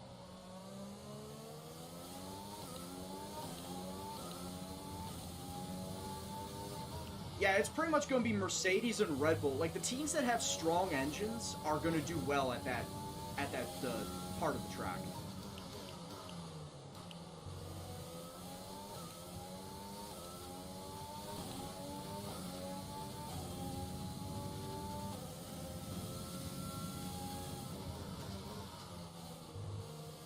Gonna watch F1 more than NFL? Well, yeah, who even knows how many NFL matches we're actually going to get this weekend?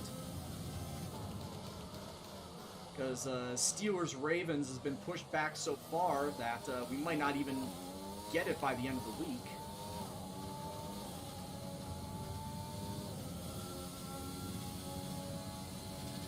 Nigel says you bet there will be a lot of DNFs. Oh shit, okay, we're good. Well, yeah, if you're going to be pushing the engine flat out for pretty much the majority of that track, like a good portion, I would go so far as to say 75% to 80% of that track will be flat out.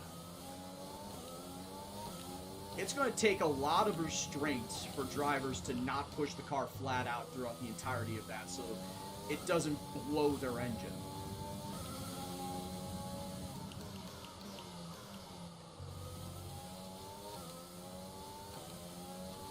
Which, once again, we're talking about this is next Sunday, not tomorrow's lap today for some of you guys. Talking about the next Sunday's Bahrain race. The Sakir Grand Prix.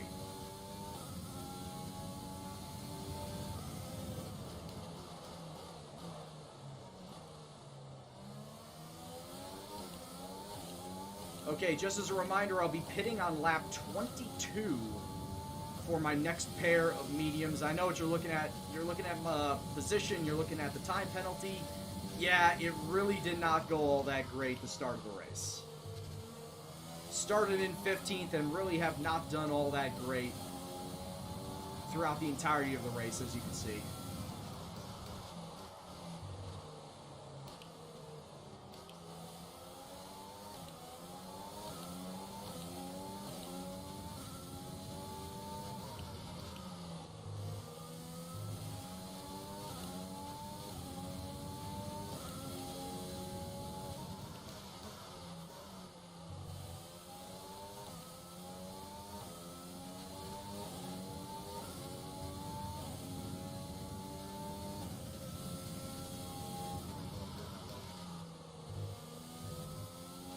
That's correct, and you can thank Mercedes for that, Nigel. Strategy is available on the MFD. For everybody that was hoping for that, you can thank Mercedes. Confirmed. We want you to come in 2 laps later. No, I think I'll come in lap 22.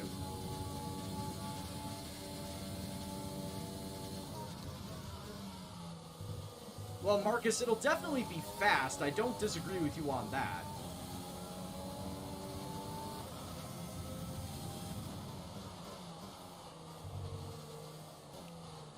Yeah, that makes sense.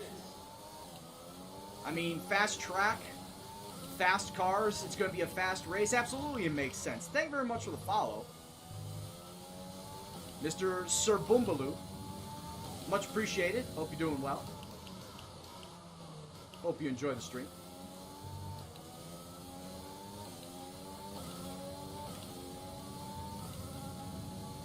Will I be up for the race tomorrow? Isn't it going to be like another 6 o'clock start, Chicago time?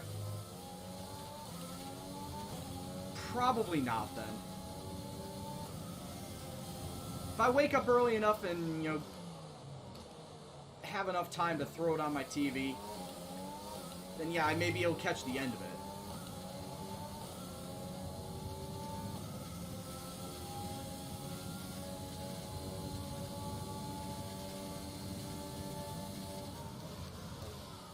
Shit. Alright, we're good. Oh, that's why Kvyat is right up on my butt. It's because he's got a red soft tires.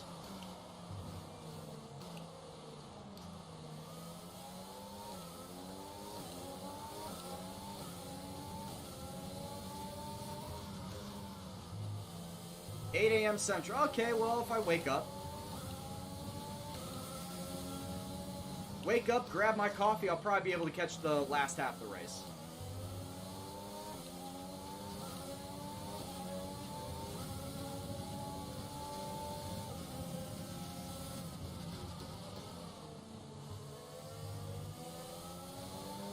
And there goes Kvyat.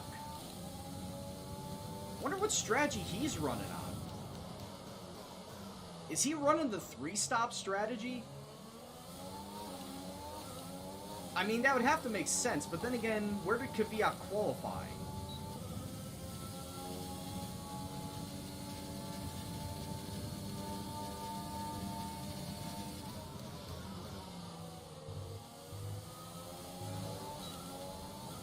Yeah, that's right. You being on the West Coast, Wolfgang, you're not even gonna sniff that race.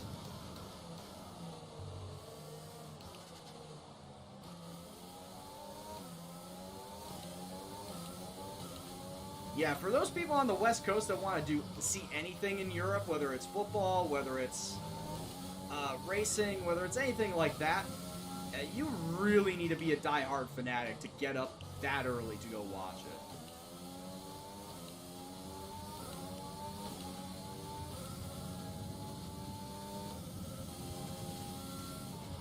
Yellow flag. Yellow flag? For who? And coming out of... It looks like it is a Renault.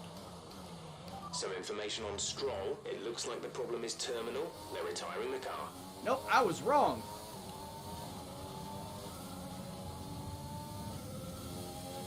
Okay, clear. It definitely wasn't a Renault. But I was looking at the mini-map and I thought there was a yellow dot leading the way, so that's why I thought it was a Renault. Hey, what's going on, Steve? How you doing, bud? We're approaching the pit window. You'll be on the mediums.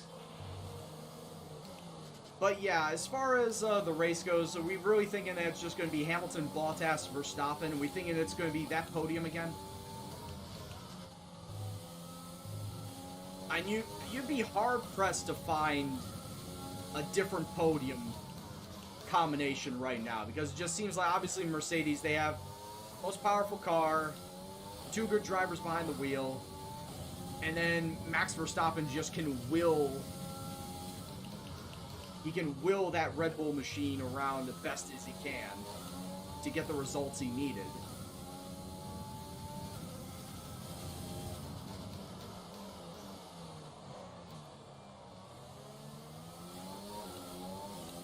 Yeah, at this point in time, Bottas doesn't have to listen to Lewis Hamilton. It's like he's already won the title, so I mean, hey, Bottas can go get some first place trophies all to himself now.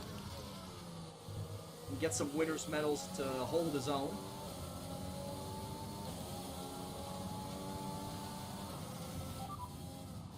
Pitting this lap then. Come into the pits at the end of this lap. I pit 1 lap earlier.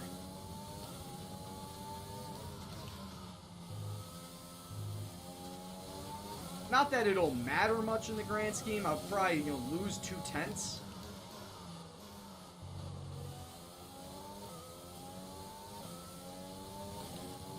It's the principle of the matter. That is true. The only way they will not finish on the podium is if their car blows up. Or if they crash. Or if they crash because their car blows up.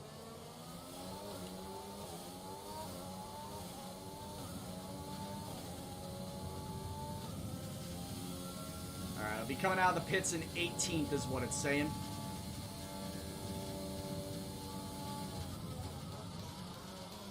Yeah, or get a stupid time penalty like me.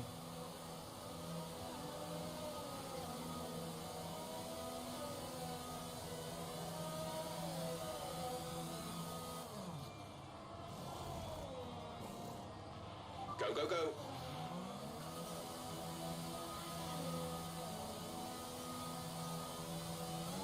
Okay, stay clear of the white line on the exit. We'll receive a penalty for dangerous driving if you cross over into the track.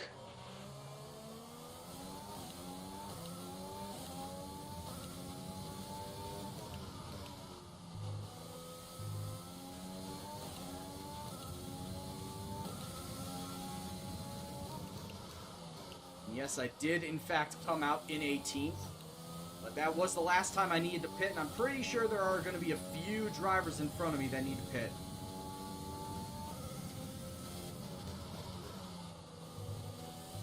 Oh, Jesus Christ. I don't know why I did that, but I did it.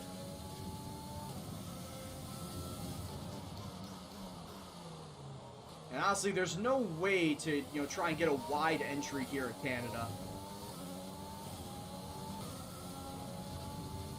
There's no way to get a wide entry on that hairpin to try and make that turn better. There's just no way. You go wide, you're going into the grass.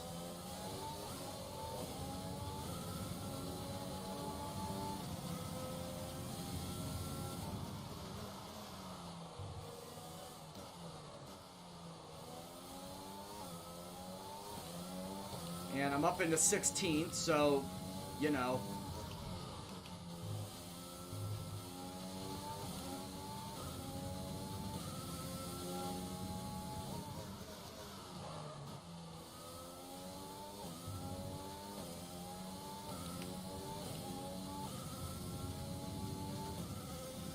Could cost you 3 seconds on a bad exit. Yeah, especially if you scrape the wall. Absolutely. Okay, so I want to get you guys' take on this. As over the last week, it has been announced that the... Oh, shit. The now former Haas drivers are going to be going their separate ways. Kevin Magnussen has landed a role on an IMSA sports car team. I don't remember what team it was, but yeah, Kevin Magnussen next season is going to be driving in IMSA sports cars. But how about this for a rumor? Roman Grosjean could potentially be driving in IndyCar next year. AJ Foyt Racing has an open spot on their team, and it is heavily rumored that Grosjean will be filling that role for next year. What do we make of Grosjean potentially going to IndyCar? I mean, we all thought that Kevin Magnussen would have gone to IndyCar because his dad did it beforehand, and he has said himself he wanted to go and drive IndyCar. So I think that, you know, having a season at IMSA is probably setting him up to go into IndyCar in 2022. But what do we think about Grosjean potentially going to IndyCar? Like, what do you think would be the benefits of him going to IndyCar? Would anybody watch IndyCar if he was there? Would anybody care?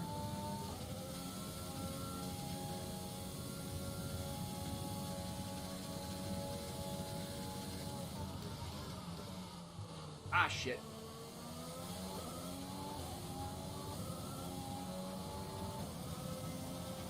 We're not going to be able to run in this engine mode much longer. We're about a lap over target. Drop down to mix 2 soon. See, me, I'm personally waiting for the day for when Lewis Hamilton decides to go race an IndyCar. Can you imagine Lewis Hamilton go and try to win the Indy 500?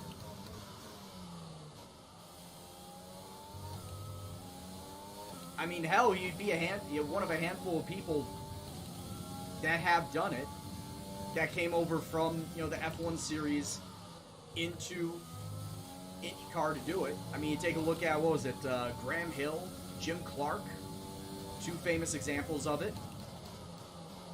In fact, Graham Hill, I believe, is won, what was it, the Triple Crown because of it?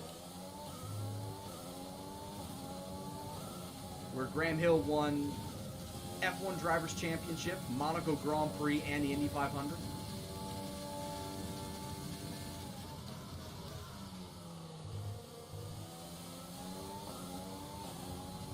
Ah, okay, it's Chip Ganassi racing. Like I said, I didn't remember exactly who it was, but I knew he was going to ride for IMSA, or ride in IMSA.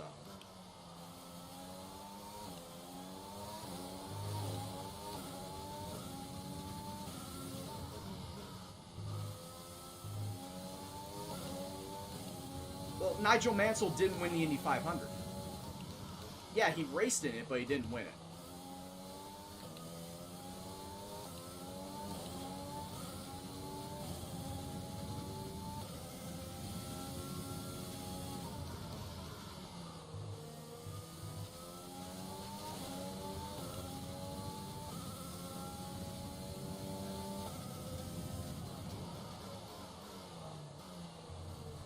At least I don't think Mansell won it.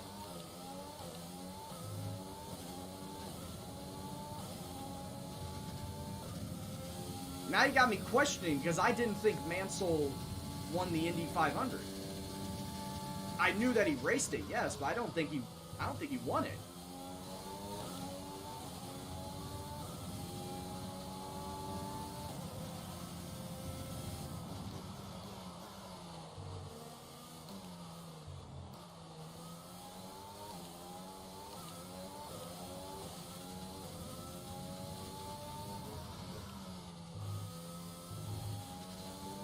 No, I was saying people who had an F1 career came over to IndyCar and won the Indy 500. And the thing is, with Jim Clark and Graham Hill, they raced the Indy 500 when the Indy 500 was not a part of the F1 calendar anymore. Now, the F1 calendar used to have the Indy 500 as a part of it from 1950 to 1960. but you didn't really have any of the European drivers come over except for Fangio. Fangio and Ascari raced it one time in that time. Nobody else from the F1 scene came over to race the Indy 500 when it was on the calendar. However, after it got taken off the calendar, you would have Jack Brabham come over, Jim Clark, Graham Hill, as I may mention before, Surtees, Denny Hulme. All of them come on over to make like one-off appearances in the Indy 500 while they were still racing in F1.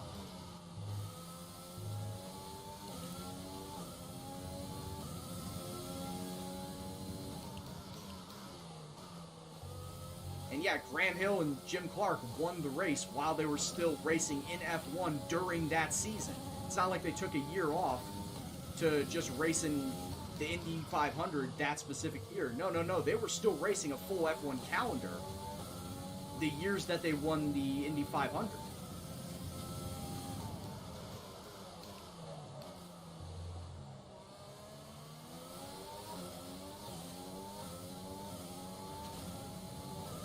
Do I think Ferrari will join? I mean, isn't that already confirmed, Nigel? It's not do I think, it's I thought it already is happening. Like, I think that the Ferrari entering IndyCar was set to be 2022, was the start date.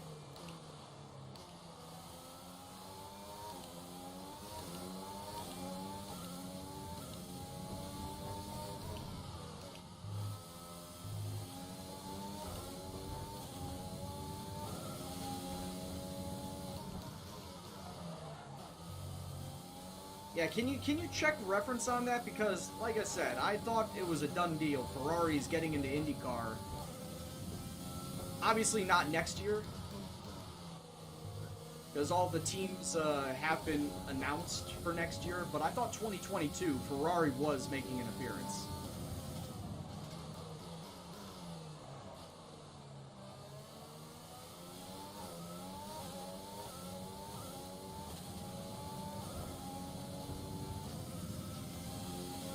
Oh, they weren't confirmed, okay.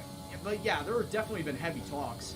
And the rumor is they're getting into IndyCar so that Ferrari can use that as a testing ground for parts that they will then put onto their F1 car. That's the rumor. Obviously, so they can skirt around the rules, of course, of the wind tunnel testing and the salary cap, so they can develop parts for the IndyCar, but technically it's for the IndyCar and not for the F1 car. That would be the way they would skirt the rules. So they can develop all of these parts for the IndyCar solely in name of IndyCar, but with the underlying premise being that those parts will then be added to the F1 car next year. That's kind of what the rumor is why Ferrari's getting into IndyCar, is to try and skirt the rules of the new 2022 FIA There's 5 laps of fuel remaining. regulations. Which, I mean, it sounds like a very Ferrari thing to do, let's be honest. That sounds like a very Ferrari thing to do. Looking to try and get an upper hand any way they can.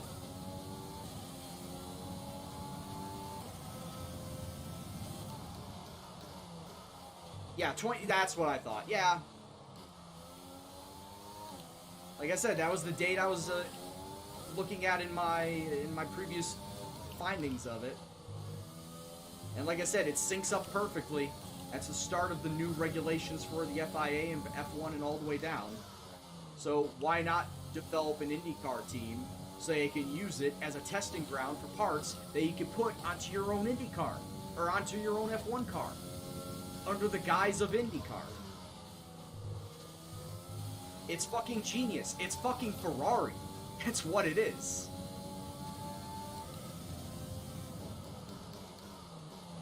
I'm sure Enzo Ferrari would be fucking all for that idea. He'd be like, it's fucking genius.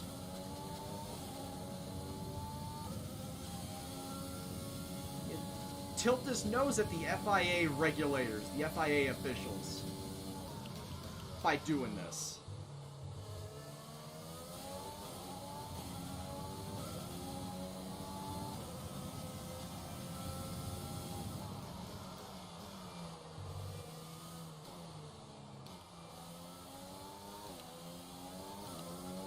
Well, I mean, that's to say that... Who's to say that Ferrari's not going to be developing an engine for IndyCar either? That they can then use for their car.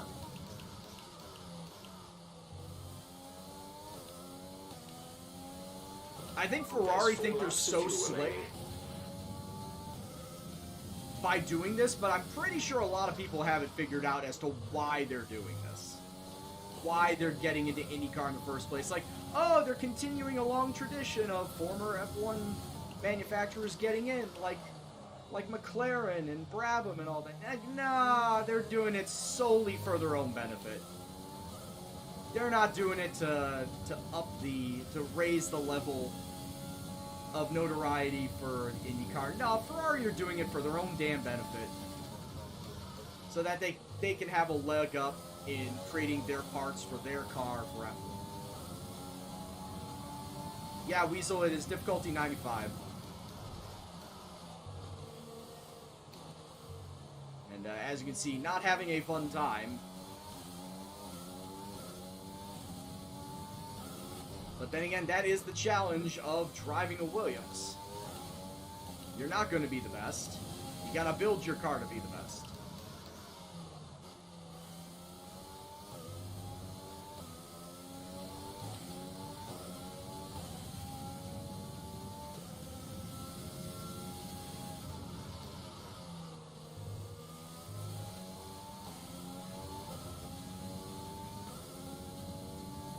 Well, then take your time, We Weasel. pretty much burned off our excess fuel. We'll be back on target soon. Don't wait too long to turn the engine down. I would say as long as it's enjoyable for you, play on whatever difficulty you want, whatever assist you're on, as long as it's enjoyable for you. Everybody plays the game differently. I am definitely not one to say, oh, you need to be playing it a certain way, otherwise you're not legit. No, I'm not like that. You play the way that's most enjoyable for you. Whether that's high or low difficulty, with or without assists, wheel, controller, whatever.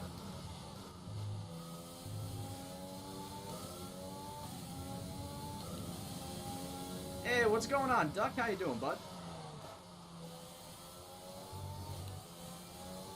Oh yeah, my tires are gone. Bono, my tires are gone!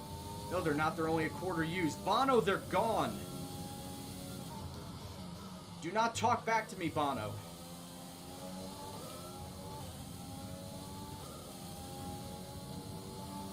How's it going? It's going. I'm still kind of waiting as patiently as I possibly can for Monday, which is supposedly when I'll be getting notice back as to the decision for There's only employment. one lap of fuel remaining. So I'm crossing all my fingers and toes and hoping that I will get this job.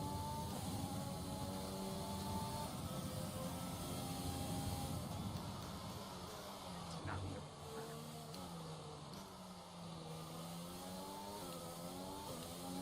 Oh, I found several jobs, Joke. I found several jobs. I've not really had a lot of interviews, though. So, that's why I said I was surprised when I had 3 interviews with this one company last week. Last week, Thursday and Friday.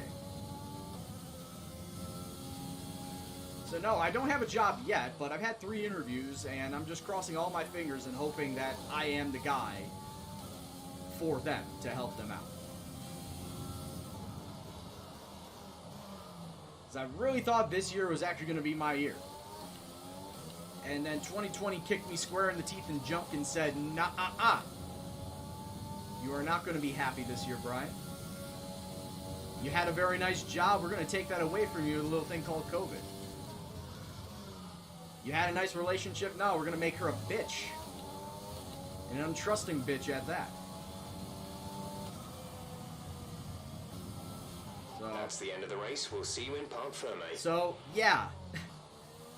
That's why for the last 7.5, almost 8 months that I've been out of a job, I've just been hoping and praying that every single application that I put out there, They take the checkered flag then here in Canada. Every in what has single been one. Another fabulous Grand Prix. would actually talk to me. And Talk that was to me, what the Ants. problem What was was it before that I set got them that apart from interview. the competition It was like today? 2 months prior, Well, I Tyrone had probably nothing. played quite I'd a thrown large role in the interviews outcome or of this applications one. out and had As ever, nothing It's not just in about return. speed, it's all about maintaining that speed consistently over a stint, over a race distance. So being able to keep up the lap times while still being smooth on the controls. Oh no, and that gentle on didn't the work tyres, out. that's really where the race Like that went ended back today. in July. After an excellent performance at the Grand Prix, I'm sure there'll be plenty of celebrations tonight amongst the Mercedes team. And Yeah, they that was certainly right deserve before it. our 1-year dating anniversary too. That was right before it is when I found out. And I was like,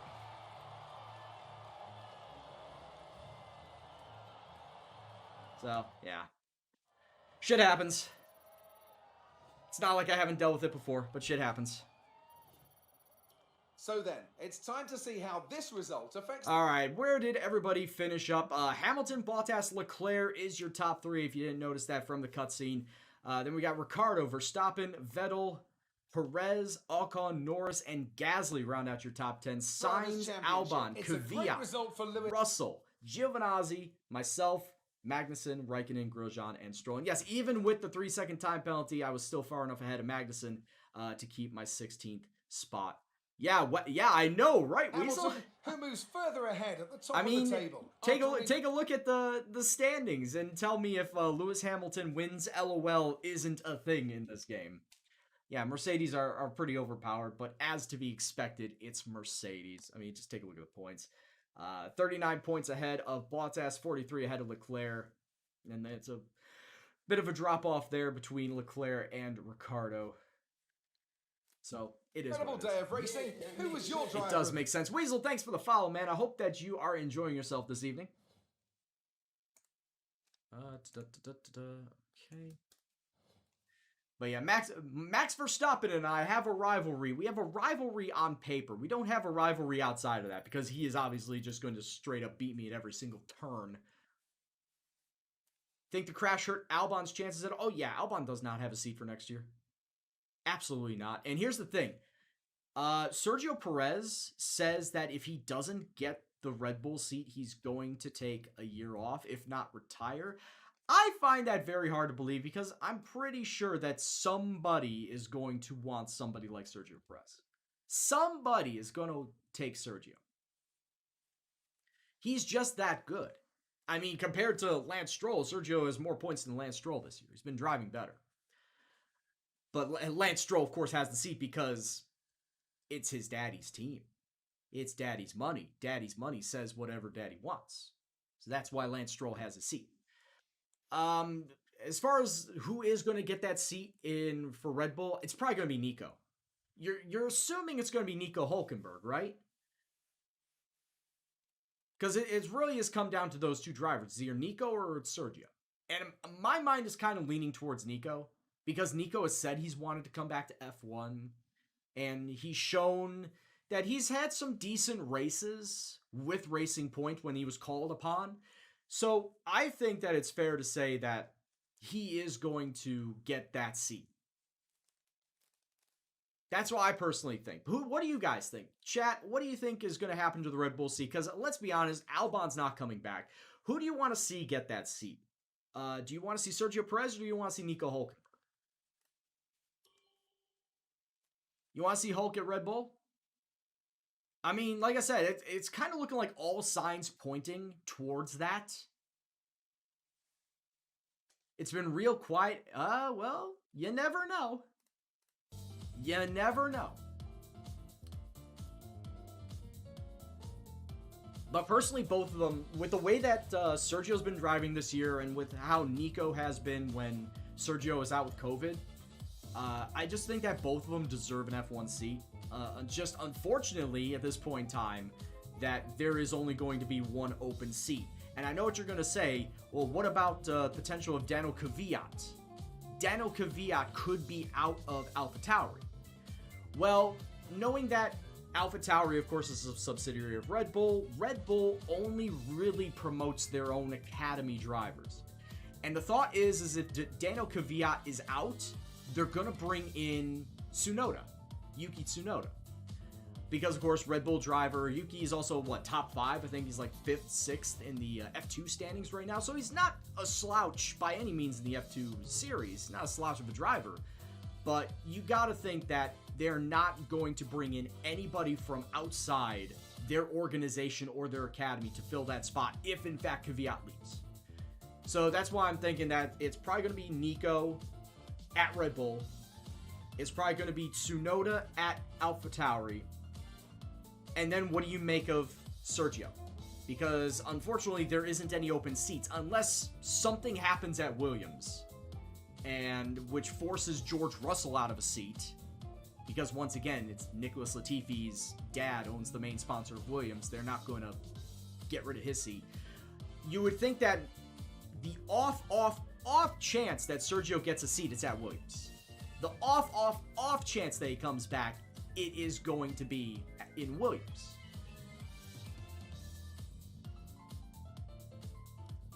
That's what it's looking like right now. Weasel says, I don't think Albon is out of the seat just yet. I think Red Bull are starting to realize how toxic an environment their team is for second drivers. Well, you gotta take a look at the performances as a whole for Albon. Since he got promoted up, he has been average. With the exception of 1 or 2 races, he has been average. And that is not something that Christian Horner or Red Bull as a whole wants in their team. Obviously, Max is their golden boy. Max is always going to be their number 1 as long as Max stays there. As far as second drivers goes, they know they could do better. And when you have the opportunity of bringing in grizzled veterans and solid performing veterans of the likes of Nico or Sergio, you gotta think that they would rather jump on that rather than give Albon another year. You would rather think that they would go for somebody of that stature than give Albon another year. Say Albon, have fun doing other racing at this point in time. Maybe grow your craft, grow your experience, and then maybe we'll look at it at a later time if you want to come back into F1. But right now, I think there are better options than Albon out there in the form of Nico and Sergio. Tsunoda is currently 4th before Bahrain, but Mazepin is in 3rd. Oh yeah, speaking of, Mazepin and Mick Schumacher are 99% confirmed for Haas. 99.999 is pretty much they are confirmed without the official confirmation. That's going to be the lineup for Haas. It's going to be Mick Schumacher and was it Nikita Mazepin? I think that's what his first name is. But yeah, that's pretty much going to be the driver lineup for him. Now, the reason why Mazepin is going to Haas is because of the fact, once again, Daddy's got the money. Mazepin's dad owns, majority stock in a major Russian corporation. So, all that money is definitely going to be funneled into the Haas team so that Haas can develop a better car. That's the thought process, as to why they're bringing in Mazepin. Yeah, there isn't anything I could do to build up the... Yeah, I need 1,700 points, and I only have 1,100, so there's nothing I can do there. So let me get my practice engine back in, going to France, and next race I will definitely have a distinct line between practice engine and race engine.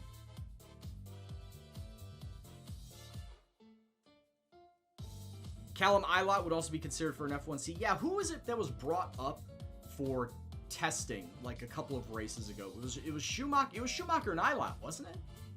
Ilott was also being eyed as a potential driver to get brought up. I don't remember for which team it was, but Ilott was on the radar for next year being brought up to a team. It probably could have been Red Bull, or for AlphaTauri, but I don't think Ilott is part of that academy, which is why they're going to be bringing up Tsunoda.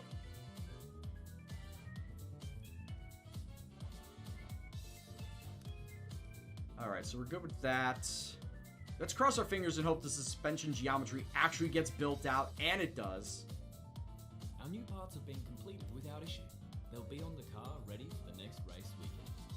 Alright, so as it stands right now, we, with the building of this, the monocoque structure, it looks like that we might actually go up to the 7th best chassis on the grid. Hey, it'd be better than dead last, finally. It would be better than dead last.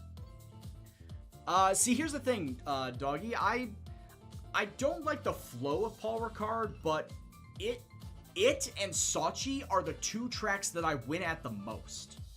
And I can't explain why. I've never really liked driving either track, but between F1 2019 and 2020, they are the 2 tracks that I've won at the most. And I can't explain it. See, I don't. Like, it's very, very disjointed. Especially, like, the turn 4, 5, like, tightness structure that then leads onto the back stretch. Like, 4, 5, 6 back stretch. I don't like that. And then you gotta say that basically from turn 11 onwards, those S's, they don't really have a good solid flow to them either. That's just me, though. That's just me. So yeah, we got France coming up next. And I'm looking at, look at George Russell. George Russell is a pretty solid driver at a 91 rating. I love that Williams has built up their driver. They have put money onto the back end for their driver. Which, like I said before, is the reason why they are not giving money for my facilities. Because they've been putting all of their money, their spare money, into building up Russell. So it's great that he's a 91 rated driver. It sucks that I don't have him the car. I haven't built him the car that could get the most out of his ability. He's got experience, and yeah, that is all boosted right now. So you got all the base stats right here, but you got the boosts right there. 74, 86, 98 awareness, and 94 pace. That is kind of the reason, that is his saving grace right there. Is his pace is in the mid-90s. So he is really saving his ass and saving Williams' ass by having that pace to wheel around this sailboat bathtub that we have at Williams and try and get points. Speaking of trying to get points, definitely looking forward to getting points here with, like I said, I'm going to try and do the same strategy that I did last season. Definitely going to be starting bottom 10. I know that for a fact, which means that I'm going to go with the ballsy, super ballsy strategy of soft medium when everyone around me is probably going to go medium hard and everybody in the top 10 are going to start and do a 2-stop strategy. They're probably going to do a 2-stop strategy, soft, soft, medium, or they may go ballsy and do a soft, hard. But I am going to go super balls with the soft medium like I did last season, and hopefully gets me another win. Palermo wasn't all that great. We qualified 15th. Yes, we actually got out of Q1, but we didn't really move up. In fact, we moved back and finished in 16th. It was at Canada. But we are looking to change our fortunes because it's France coming up, and of course France, site of my first win at Williams last season. I'm looking to try and repeat that here today. Now I got something in my eye. Oh, don't you hate that? I think I got a lash in there. Oh, crap. All right. So, looking at the weather, it looks like the weather is going to be a strong holdout. Oh, no. No. Why do you do this to me, game? The weather looks pretty fucking solid up until the final 10 minutes of the race. And as we got flash flood warning at the very end of the race. So think of each box as like a 6-7 minute segment, and then you divvy that out by laps. Like how long do you think a lap is going to take? A lap, like 7 minutes of the track is going to be about 4 laps. So, and the race is going to be 28 laps long, so that makes sense. So you figure the first 20 to 20, probably 24 laps of the race are going to be dry. So the soft medium strategy is going to work on that front. But then flash flood for the last 4, maybe 5 laps of the race where we're going to need to switch tires. We're definitely going to need to switch tires. If it's showing like this heavy ass rain, not light rain, heavy ass rain, it's going to come right away and it's going to dump buckets on the track. Everyone's going to be coming in and switch for tires. So that obviously is going to change things up. but I think we'll be prepared for it. I think as soon, like, I won't say as soon as the rain comes down, because of course we need to wait for the track to get proper wet. But as soon as the rain comes down, I need to be starting to think, okay, when am I going to come into pit? I need to pit within the next 2 laps, because if it's dumping buckets, I need to get onto the intermediate tires right away. But at the very least for like 22, 23, maybe 24 laps, we're going to be solid on the slick tires, and I should be leading. That's another thing. I should be leading the race at that point. Crossing fingers, that's what I'm hoping for, leading the race.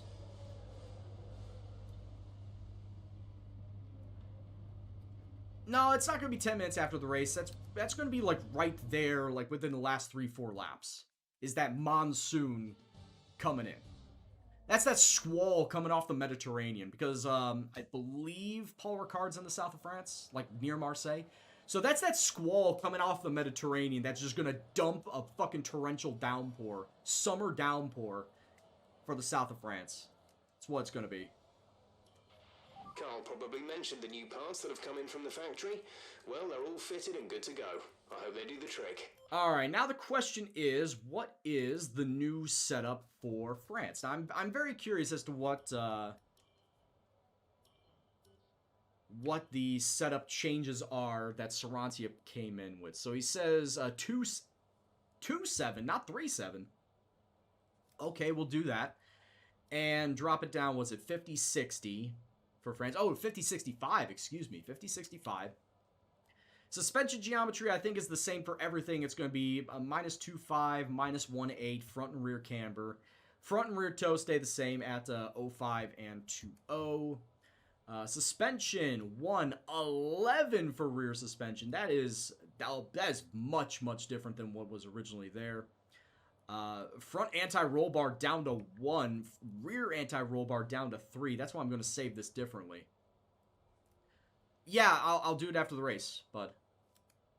And then, what was it? It's 155, was it? No, 56. 56 front brake press. Okay. I think the tire pressure stays the same. Yeah, it stays the same. So I'm going to save this under a new one, because I just don't trust switching it at this point in time. We're going to go with that. See how different it is. And let's go out and give it a ride. And for anybody that is wondering where I'm getting my setups from, just type in !setups. It'll leave you with a Discord link to my buddy Sarantia, a viewer of this stream that has been making F1 setups since back in 2019. He's only just recently started doing it. He's on version 4 right now of the current setups for F1 2020. So if you are interested in checking him out, it's not like you need to pay him or anything. Just sign up for his Discord.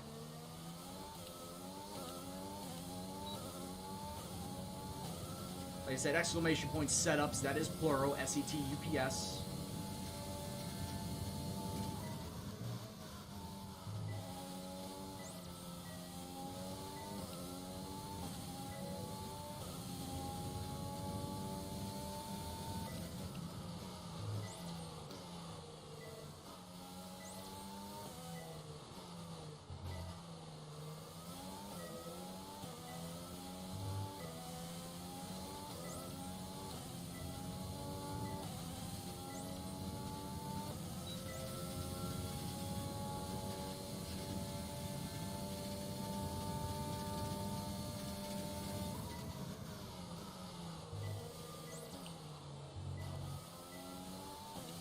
I'm wondering if I can go third gear through that chicane.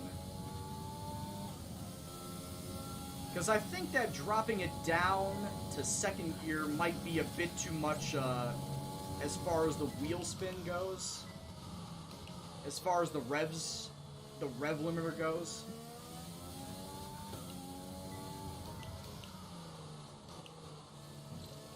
Oh, how did I miss that? I call bollocks on that. How did I miss that?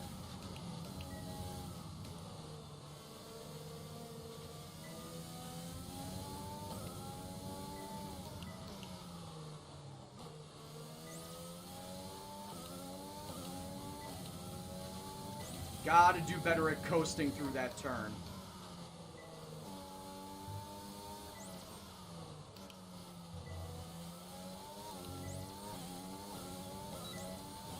Gotta do much better at coasting through that turn. I think I got it. Yep, purpled it first time. Let's go. You hate Lance Stroll? He just hit you for the 4th time? Dude. Oh, man. AI sucks, doesn't it? And I noticed it, and some other viewers have noticed it as well. The AI this year is very aggressive when you're trying to pass them. Or I should say, the AI is very aggressive in general. Where they will try to block you, they will try to shunt you out of the way.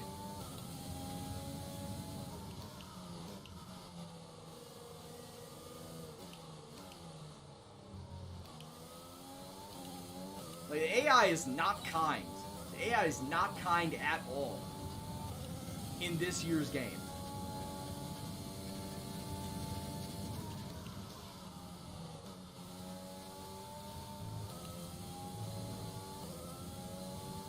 Am I really going more than half over right there?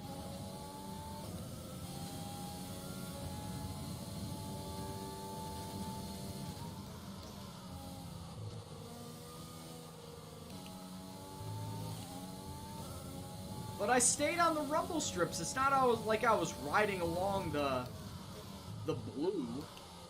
And it's not like I was pulling a Daniel Ricciardo from 2 years ago.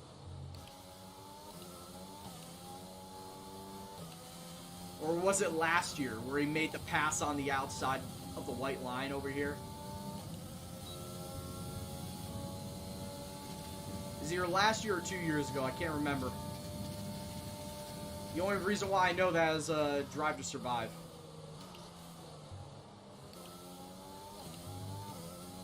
Yeah, I think I gotta drop down to 2nd gear if I'm desperate.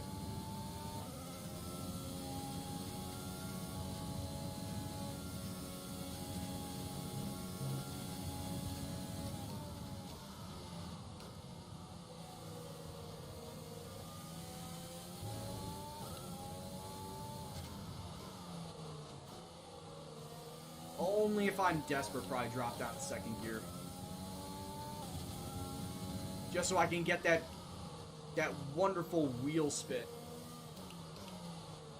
So I get the revolutions underneath me.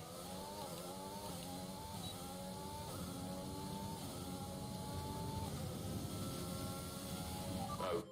Alright, we're good there. Actually, I'm also noticing that my time delta, even though I'm dropping my practice down to 85, my time delta is like 3 seconds lower than the time I'm shooting for.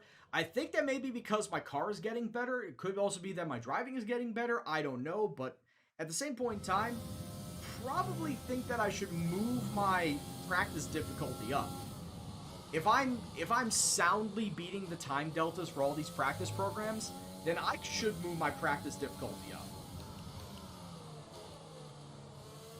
Because the whole reason why I had the time deltas the way I did, or the practice difficulty where I had it, was because of the fact that I was not able to hit the time delta to get the R&D points.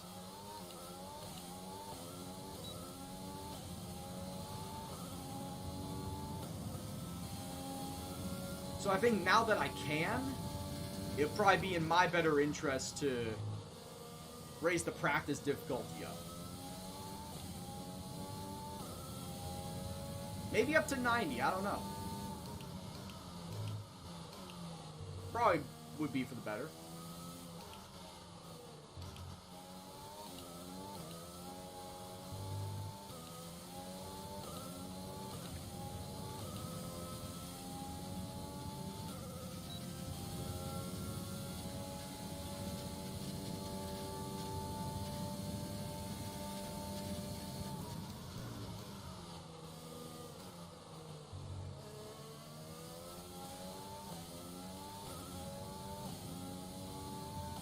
I don't know, man.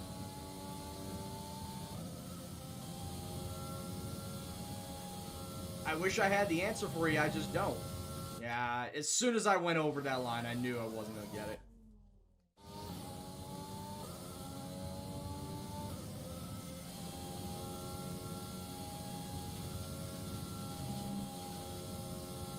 Aim for the top of that rumble strip.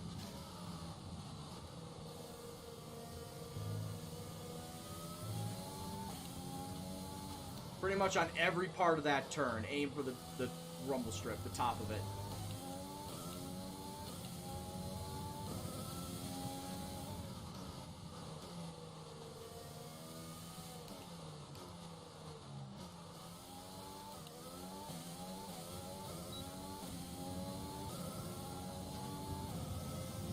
Yeah, let's look at that. I'm beating the time delta by, what was it, 3 seconds there? Yeah, 3.3 seconds? Yeah, I could definitely stand to move the practice difficulty up easily. 3.75 harvested, 2.93 deployed, so a plus 0.8. A third of the time was in overtake mode. That was pretty much all of the red. All of the red was pretty much where I was in overtake mode. Not bad. Not bad at all.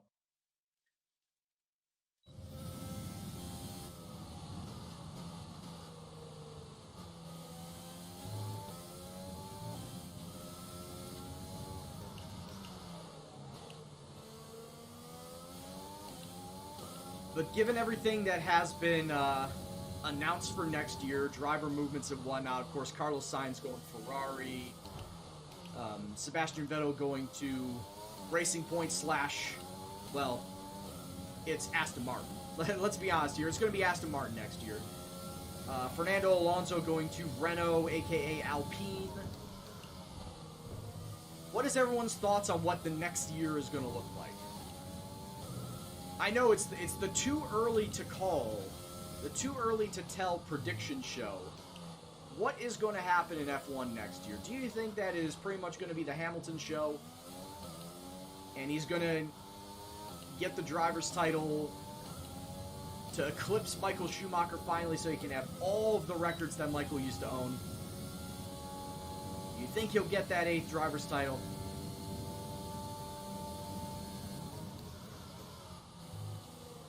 I mean, that's pretty much going to be the general consensus, right? Like, next year, there obviously is not going to be any changes. The car is still going to be the same as this year. The regulations aren't coming down until 2022 anyway, so it does give Mercedes one last shot at being super dominant before they're going to have to follow suit and fall in line with everybody else. Next year would probably be the one good chance, the one last good chance that Lewis Hamilton has to win driver's title number 8. His first and probably last good chance at it.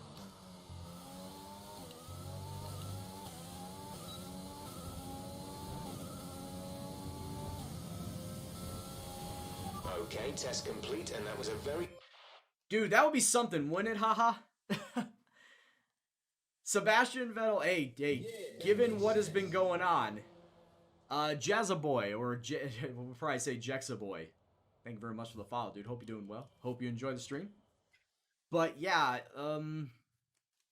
with what Racing Point has as far as a car this year, considering that they can't really make wholesale changes, but they do have to make the changes to the parts that they deliberately took from Mercedes. So the car is pretty much going to be near the same as what it is this year, and it's looking pretty solid. It's a better car than Ferrari. It's a much better car than Ferrari is right now. So yeah, I would say Sebastian Vettel will have a much better season next year, without a doubt.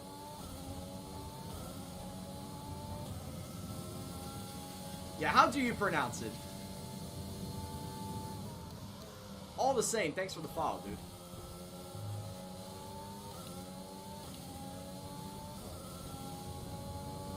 And for everybody that has come on in that is new to the stream, I appreciate every single one of you. Might as well go ramble on the questionnaire. Where are you from? Who's your favorite driver? What's your favorite track or Grand Prix? Because I know that might be different. And if you play this game, what's your favorite track to drive?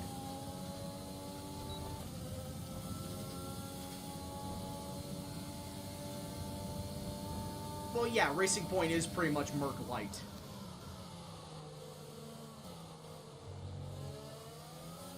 Oh, shit. I wasn't really turning all that much either. Shit. The ass end just kind of slipped out on me.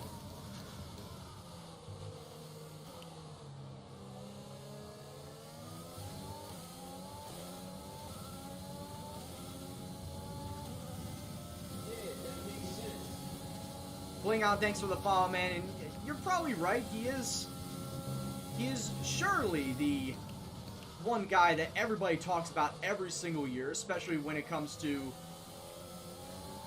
you know, what record is he going to be breaking next? Do you think he'll reach 100 wins? Oh, definitely. By the end of next year, he should have 100 wins under his belt.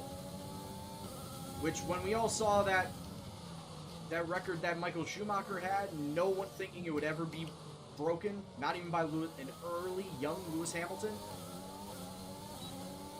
in one interview. And Lewis Hamilton out here just casually destroying it.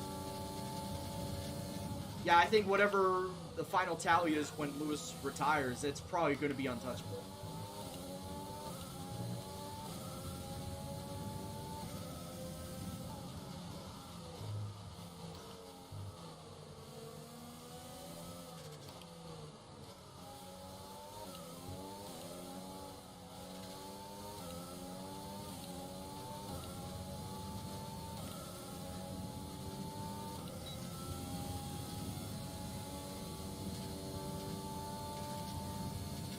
I think it's better.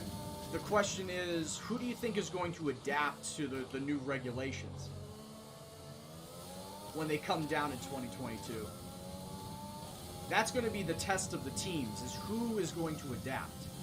Right now, though, there is one team that is currently underspending on what the proposed salary cap is going to be. And won't take you 3 guesses as to who it is. It's Williams. Williams is the only team underspending to what the proposed salary cap is for 2022. But now that they've been bought out by this investor group, DeRilton Capital, you definitely can bet that they're going to get some investment put in all of next year going into regulation year 2022. So that Williams can at least have something, maybe a little spark of hope for 2021.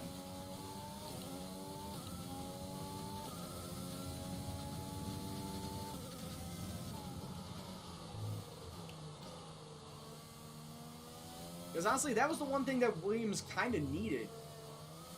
Is they just needed more money, and their family,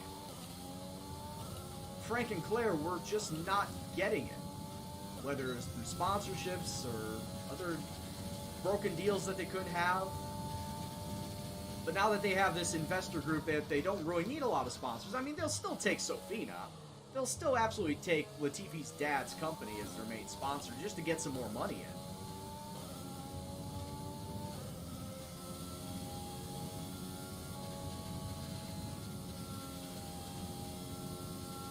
in. F1 is not a cheap sport. And in order to be competitive, you gotta have a lot of money. In order to get into it, you gotta have a lot of money. Not just being competitive, just the barrier of entry is like 9 digits. A 9-digit investment just to get into the damn sport.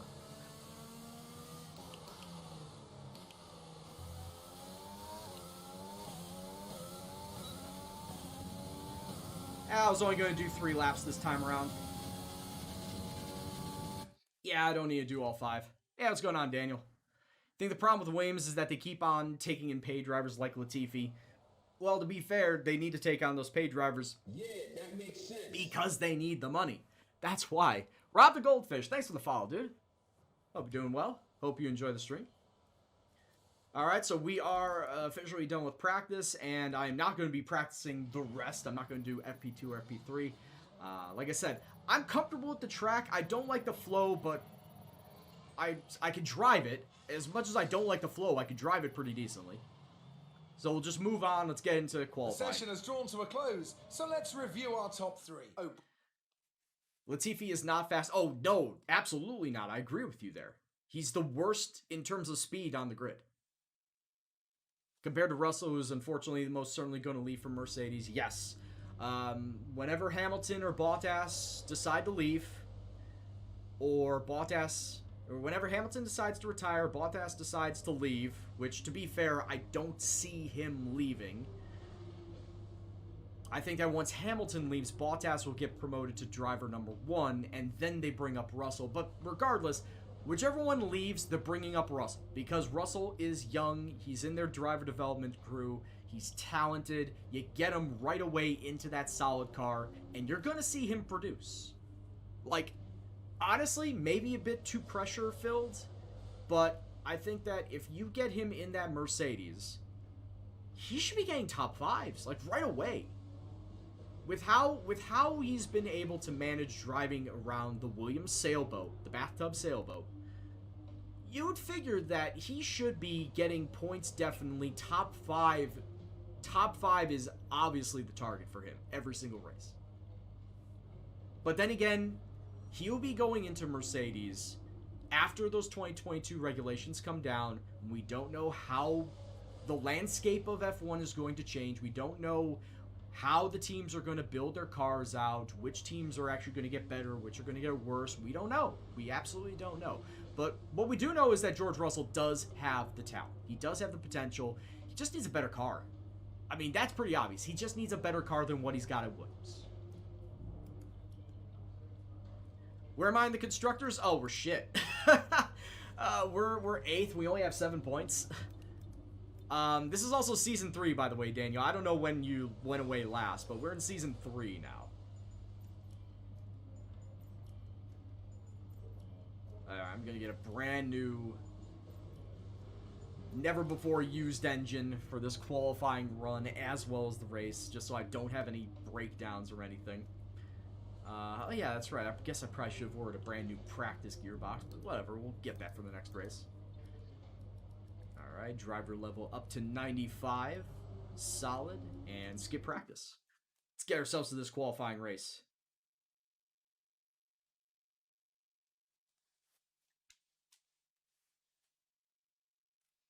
If Hamilton stays for 3 more years, which I don't think he will.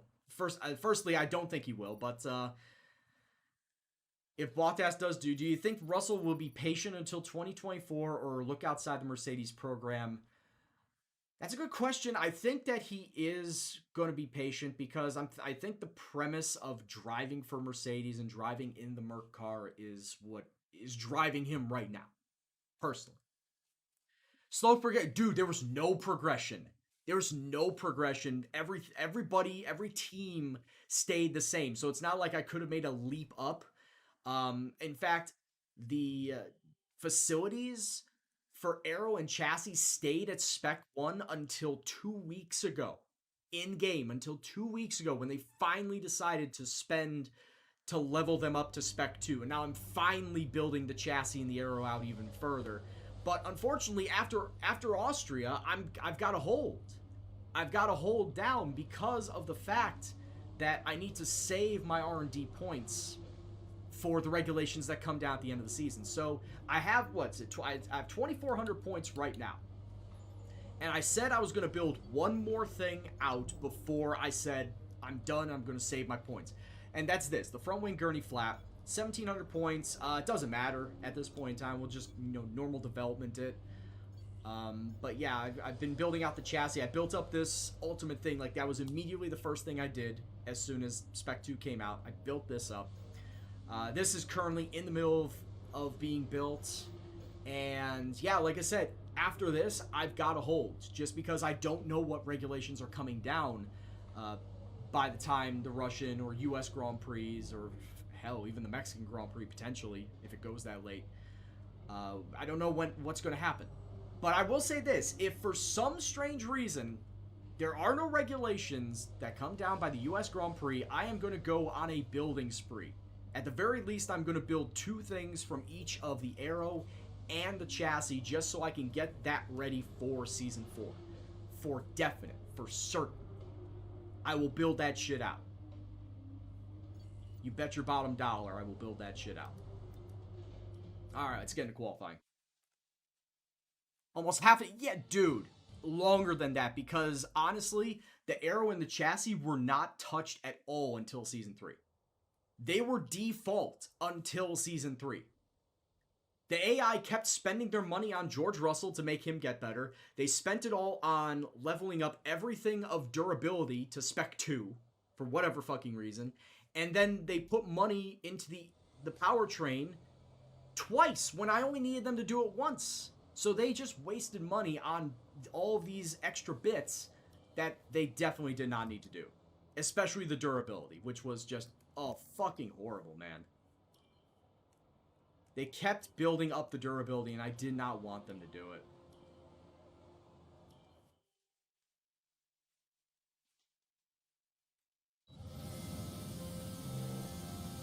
But yeah, that's just my opinion, Klingon. I do think that he will remain patient because it's Mercedes at the end of the road. At the end of the road is the precipice that is driving for Mercedes, which is just no small feat, man. That is a very, very lofty goal. That is, you know, king of the hill right there. Right now, that is king of the mountain type of end goal. I don't know, dude. It's the AI. I'm doing my driver career. I can't touch the money aspect. That's all handled on the back end by the AI.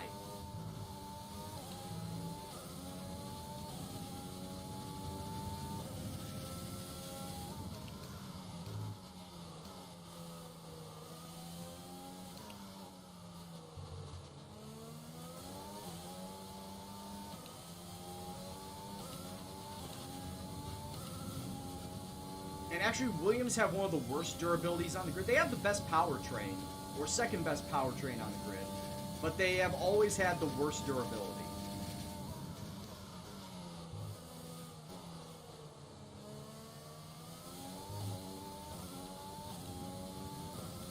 I'm actually curious if I can qualify well.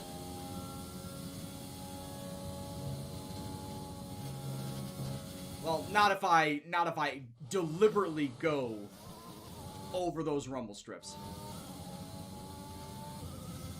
I choose Perez in a heartbeat, but also I'm actually thinking Nico Hulkenberg.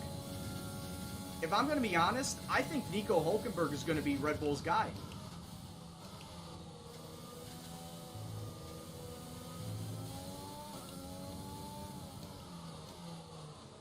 And actually, we talked about this for a little bit before you got in, Klingon. But my opinion is that Nico Hulkenberg gets the seat over Sergio. Albon is, I know, not quite gone yet, but he's trending that way. He's definitely trending out of that seat.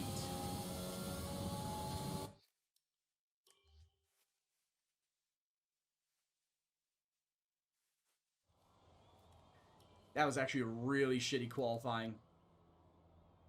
That was dog shit qualifying. Oh, hey, Kevin Magnussen's at least worse than me, so, you know, I got that going for me. Oh, look at this. This is actually something. I am right on the cutoff line at 15th place. George Russell right behind me, like 3/10 behind.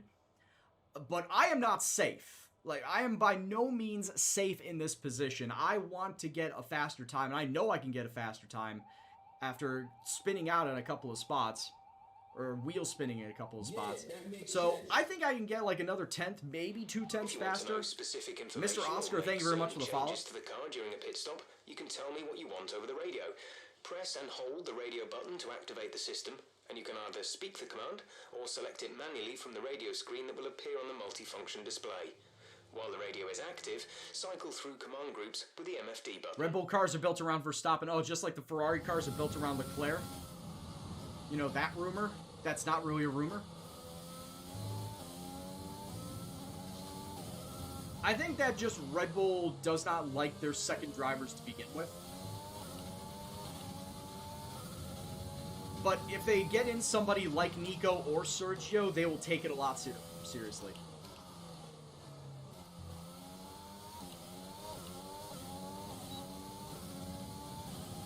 Yeah, if they bring in Nico or Sergio, Red Bull will definitely take their second driver situation more seriously than they do now.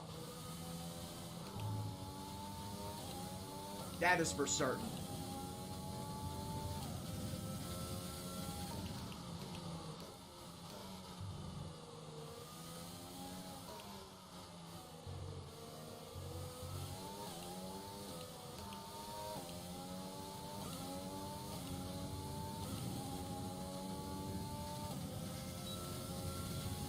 I think I may not advance.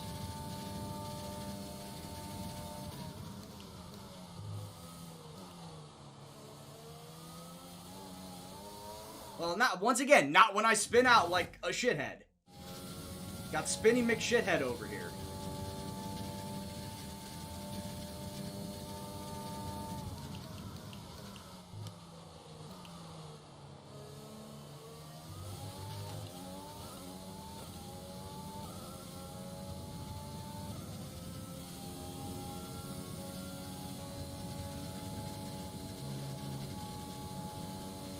Perez is good with traction, saving his tires, something that Verstappen can't do.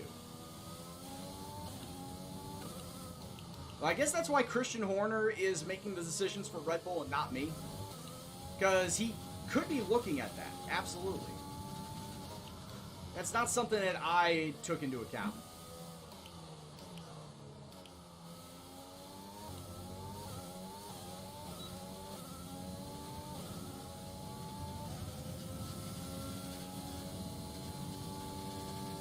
Alright, did I advance? I did. By the hair on my chinny chin chin, I made it out of Q1 into Q2. The strategy does not change. Even if I do in the end qualify 15th place, the strategy will not change. I will go soft to medium as my tire stints. Who did not make it? We saw Russell didn't make it. Magnussen, Russell, Grosjean, Giovinazzi, and Kimi Räikkönen not making it out of Q1. All right.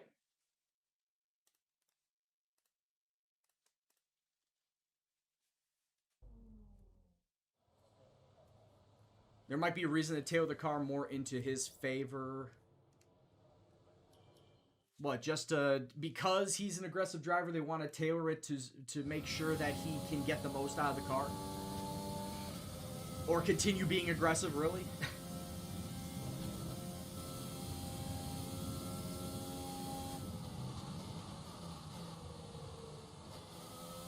Alright.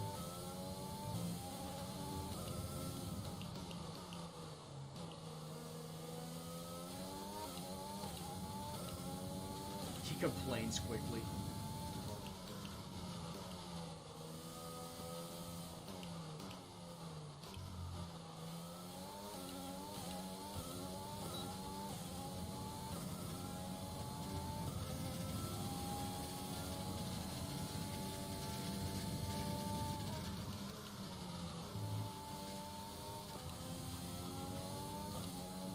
Oh, maybe I did need to go down to fourth there. I think I lost time by going down to fourth here.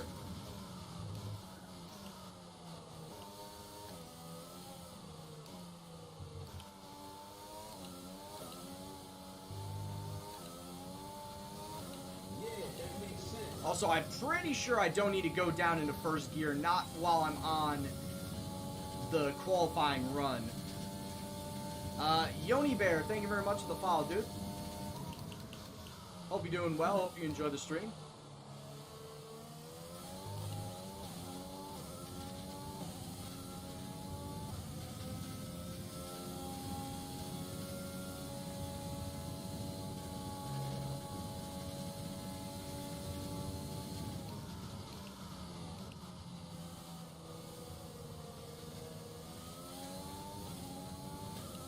I need to get back on the accelerator quicker than that.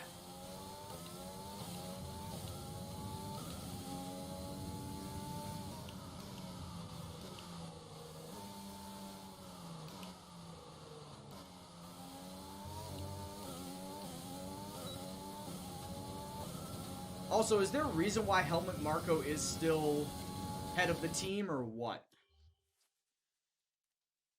Like, what does Helmut Marko actually do? What was it be that you say you do here for Helmut Marko?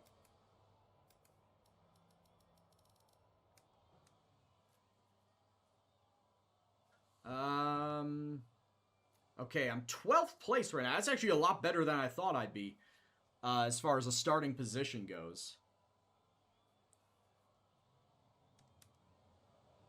I don't think I'm starting 12th. I think during these last runs, I am going to drop down to 15.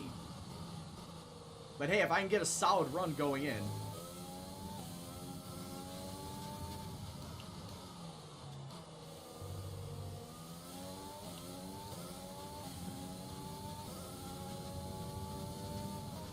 Yeah, which I thought that was Horner's job.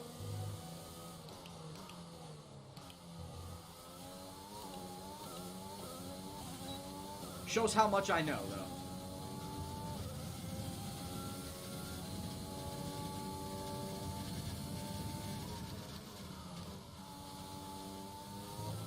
Oh my lord. Alright, let's try this again. Take 2, final lap.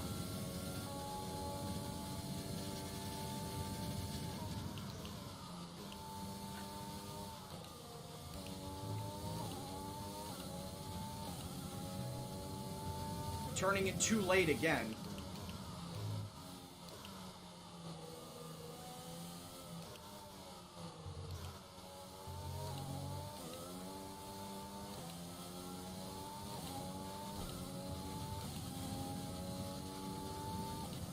Turning in way too late again.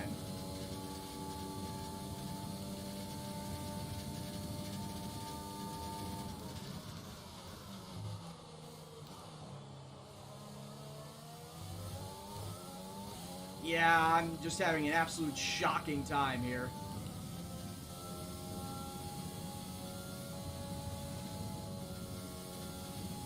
Helmut manages the FIA negotiations. Yeah, so then what would he consider... What's his role considered to be then? Like, what's his title? If Christian is the tech director, what is Helmut Marko? Like a president? President of racing operations or something? I don't know. Yeah, this was a terrible second run.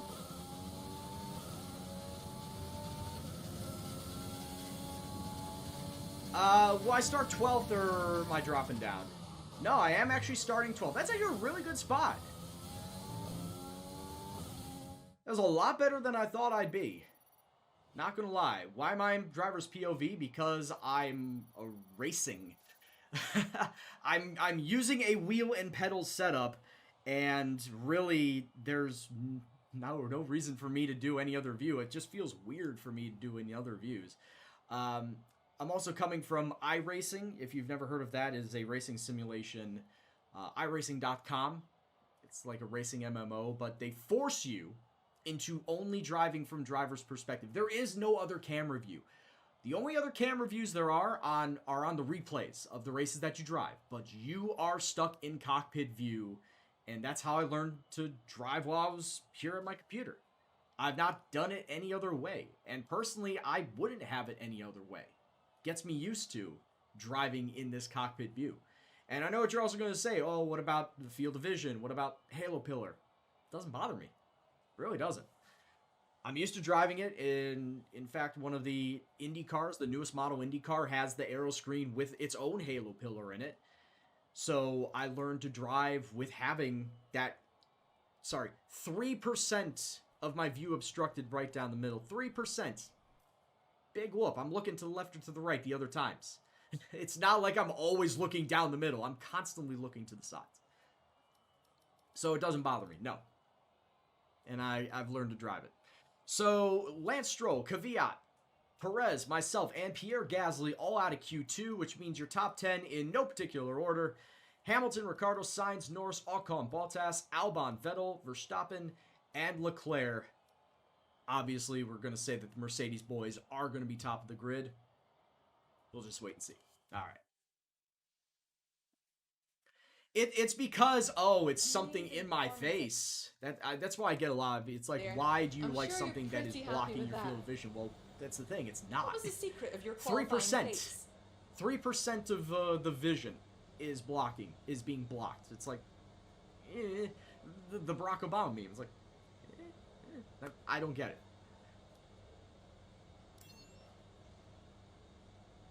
I've heard rumors that you're interested in moving to this team. Is there any truth to that? I've heard you've had dreams of going to Ferrari. Well, maybe, but that's not the purpose of the save. Great. Well, The that's purpose everything. of this save and this save alone is to try and make Williams good.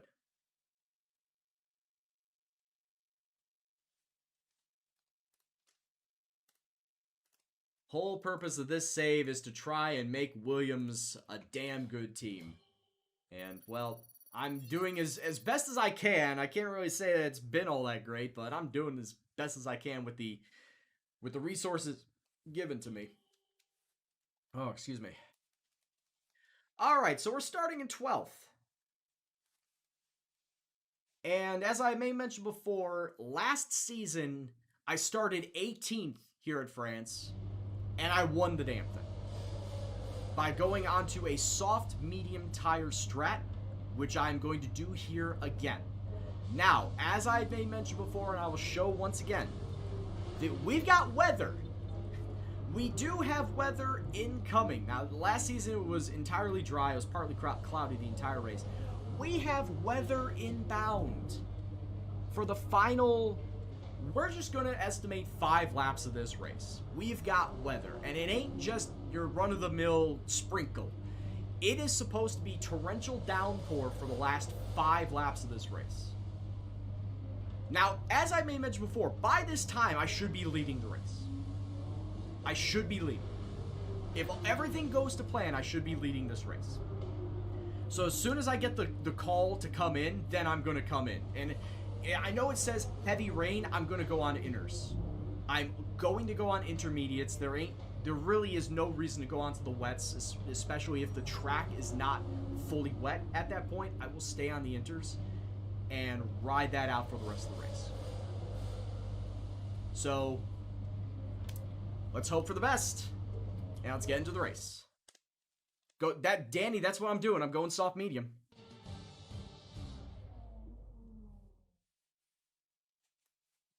Soft Welcome along medium then is to my France, race. host of the world-famous Tour de France. But we're not talking 2 wheels today, we're talking 4, in a country widely thought of as giving birth to the art of motor racing back in the late 1800s. We've come a long way since then, and you're about to find out how far. It's time for the French Grand Prix.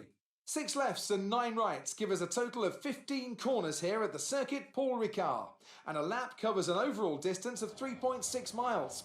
Average speeds will be somewhere in the region of 142 miles per hour, and they'll be maxing out on the Mistral Straight at around 205 miles per hour.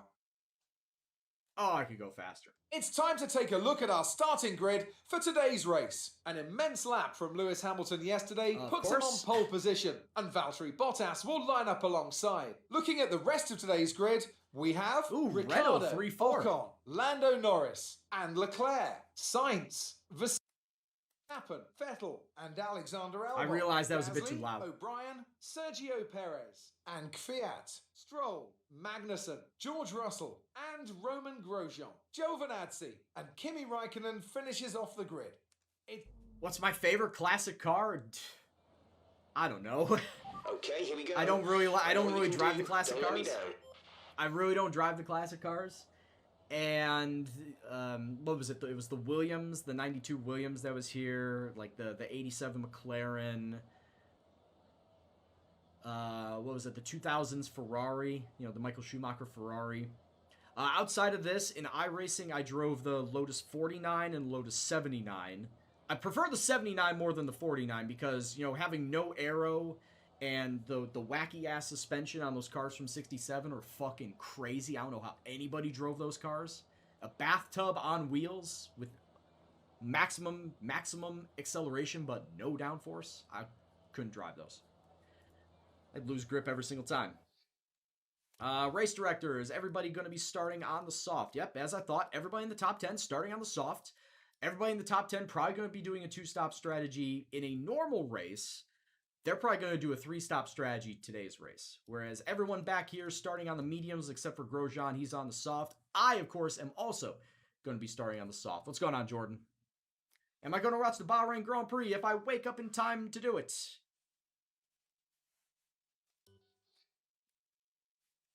Based on looks? Fuck if I know. like I said, I don't watch a lot of F1 to begin with, and I'm not well versed in the historical aspect of it as well, so I can't really give you a take on what my favorite car is, what they look like.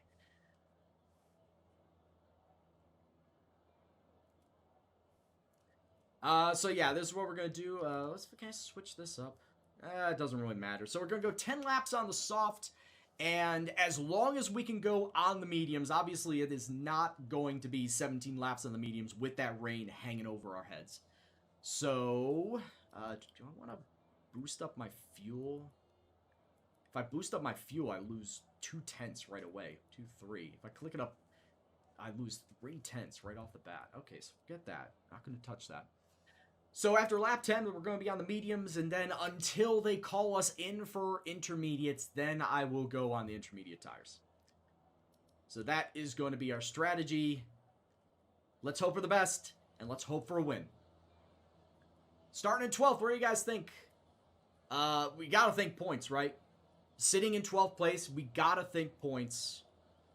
But do you think that I could push the top 5? Do you think I could push the podium? Do you think I could do what I did last season, and get a win doing this strategy?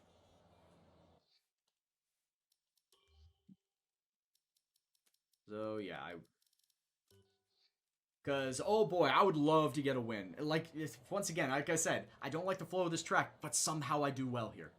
So, that's why I'm hoping. I'm hoping that past performances can lead me to glory here today. Let's get this started.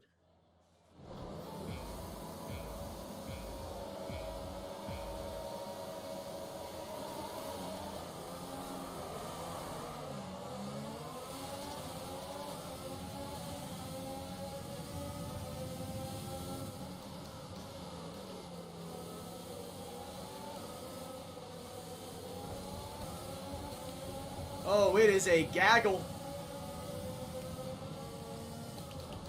It's a gaggle already, and I get hit. I did not mean to hit Gasly there.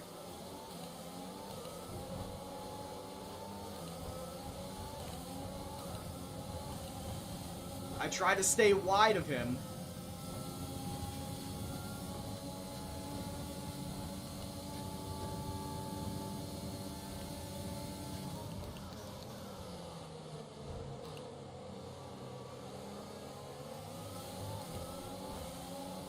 I did try to stay wide of him, but it just was not to be.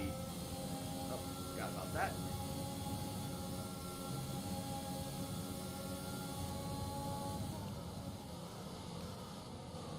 You ordered your G29? Well, I hope that you have fun with it. Like I said before, G29, I had it for like a year and a half before it broke. That was my fault, though. But between the G29 and the 923 that I currently have, good bang for your buck with the G29. It is worth getting. Absolutely. At this point in time, I just do not think that the G923 is worth the extra $100. Because it is pretty much the G29 with an extra motor attached to it.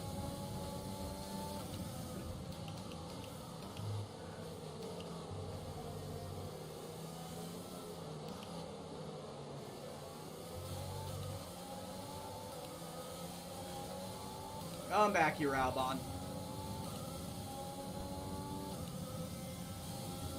Oh, cannot wait for DRS to open up.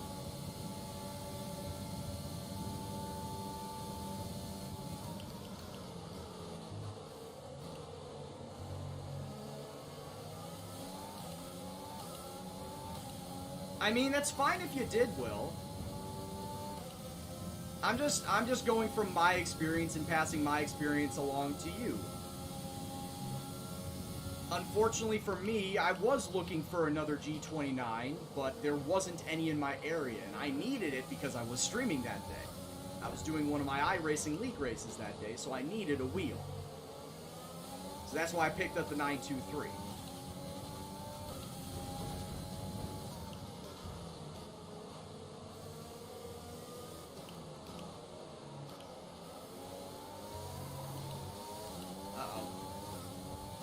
Over-revved it.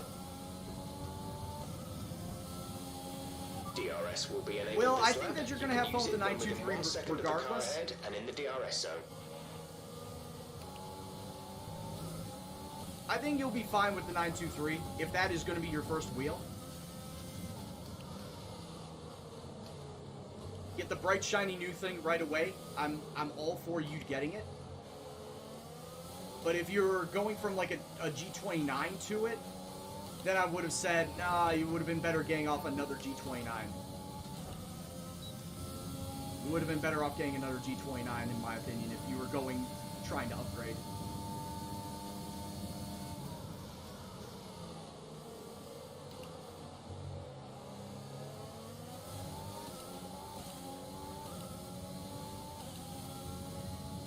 Is it better quality? I honestly can't tell the difference. And that's another thing. It seems like, Logitech is a pretty quality manufacturer when it comes to a lot of things. Mice, keyboards, webcams. The wheels are just as good a quality as those. So honestly, I pretty much am going to say that it's pretty similar quality between the 923, the G29, or if you ever got the 920 as well, the Xbox button one. It's pretty similar quality for every one of them.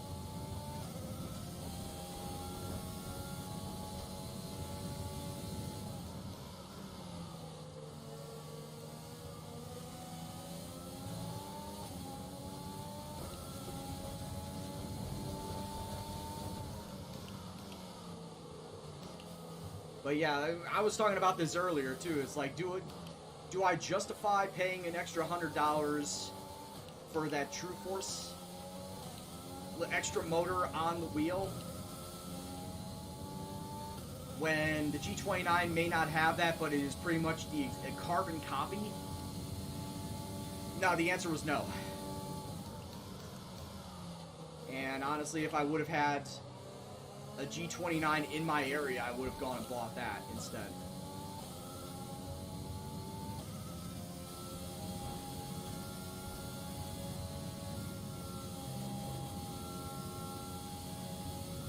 But every place that I went to in a physical store was all out of physical G9 or G29s, I should say.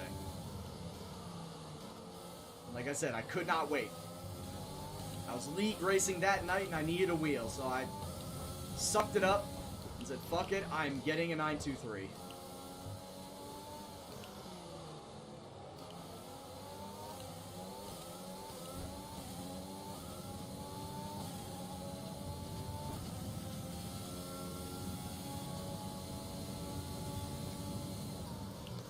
Yeah, a bit scummy, I would say. Considering that it's basically the same wheel, just with a little added motor on it. And they want you to pay an extra $100 plus.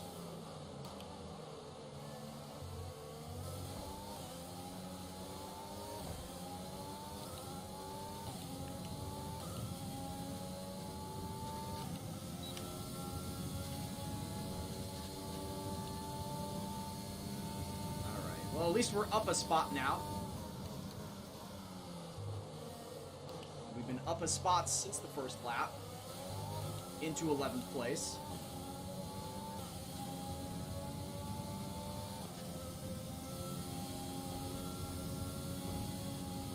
Well, yeah, because they're sweating under the stress and the heat of driving. I believe that.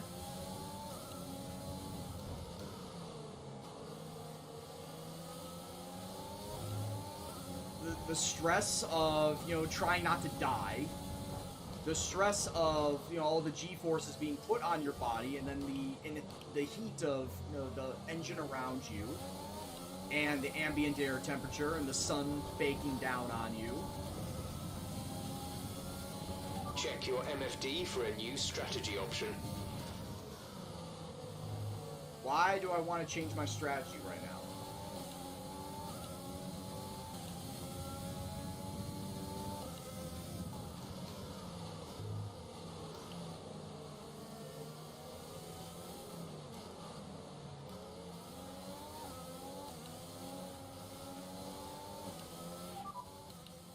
Got that confirmed? I was gonna say, if anything, I'd come in a lap earlier. If anything, I'd come in at lap 9, not lap 11.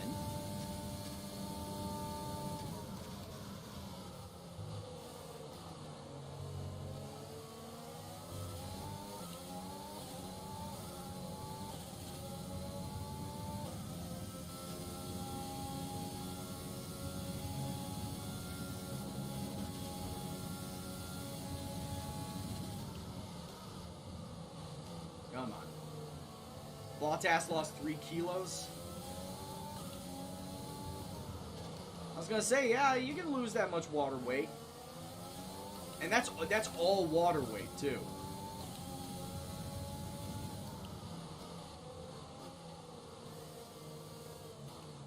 Fuck, I was using it as my turning radius. Whoever just pit in front of me, I was using it as my turning radius. Shit.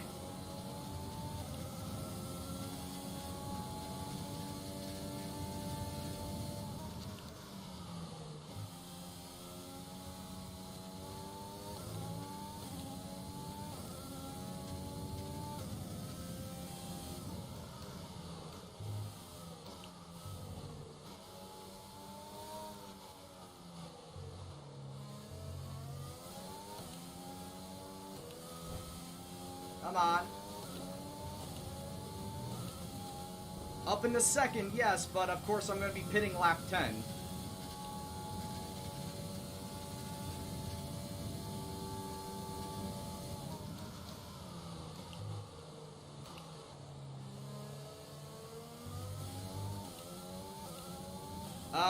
What do you mean? Also, Davidus, how you doing, bud? Fresh Prince, what do you mean? Did the wheel better the driving? I have only driven this game with a wheel. I had this wheel back before I even got this game. Because I was using it for iRacing.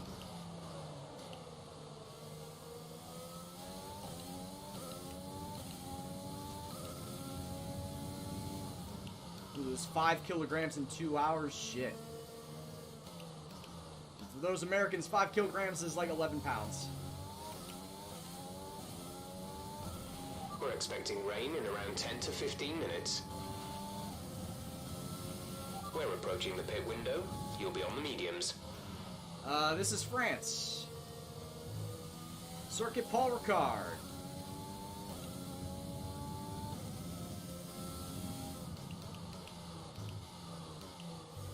Shit.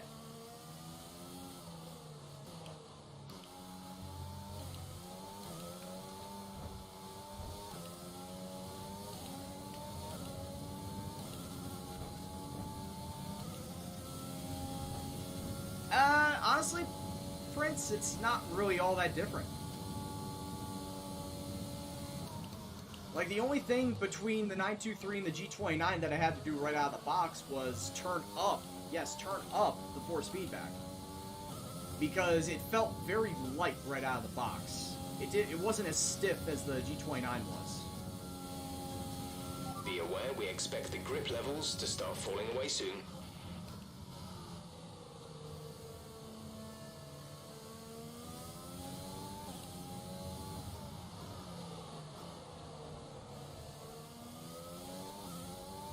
Does the True Force change anything? Not in I was gonna say not in feel. Like, if anything, it just gives a little extra rumble for engine or for friction. Wheels, you can feel a little bit of the friction of the wheels on the ground when you're turning. Gives you a little more feel when you're rumbling over the rumble strips or over the gravel. Fuck, I'm going off. But that's about it. It's just the True Force is just adding a little bit extra in force feedback. That's it. Shit. Oh yeah, the tire's definitely gone now. I can feel it.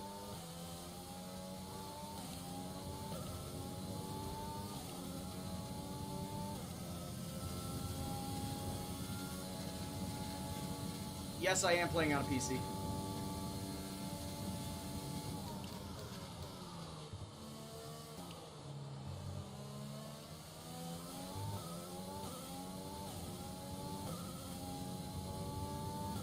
So it rewards you. Yeah, it rewards you with a little bit extra rumble in your wheel.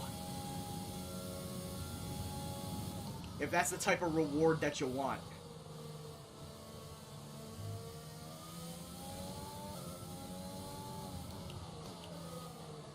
Oh shit, that was a terrible turn in. Don't ask me why I tried taking it that shallow. I can't answer you on that one. Did not mean to do that. Gendo and bad driving. Name a name a better duo than that. Give us the best in lap you can. Do I play multiplayer? Not willingly.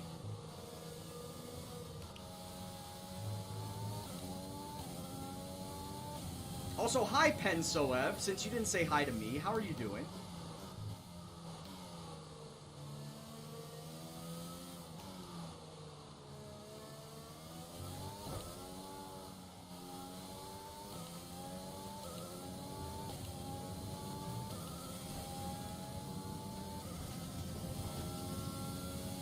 Slaps just a little bit harder, yeah. Alright, so basically everybody behind me has to pit, because they all started on the medium tires.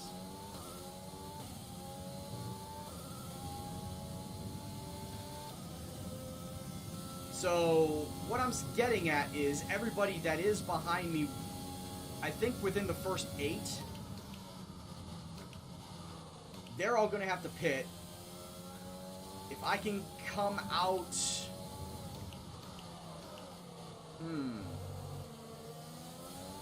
Actually, I don't even know. It says that I'm going to come out in 19th, which does not sound right.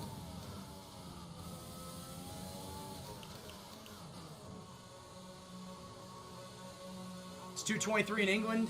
Yeah. It's only 8:23 here in Chicago. 6-hour time difference. You're looking for people playing multiplayer? I was going to say, if you just got the game, is it your first foray into the game? Is this the first ever F1 game that you've ever played? Because if so, don't go into multiplayer right away. You will be hated.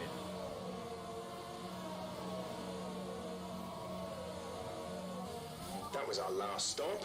No more scheduled pit stops.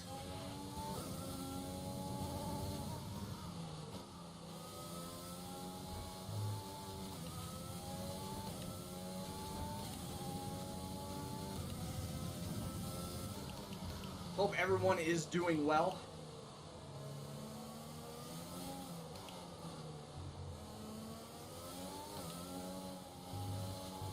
And for everyone coming on in, first-time viewer, I appreciate you for stopping on by. Hope that this can be a regular thing. Also, where are you from? I see some of you already talking about where you're from, but where are you from? Who's your favorite driver, and what's your favorite track? Yeah, that makes sense. Thank you very much for the follow. Jamezo, I'm sorry if I'm mispronouncing that. I apologize. But thanks for the follow. Hope you're doing well.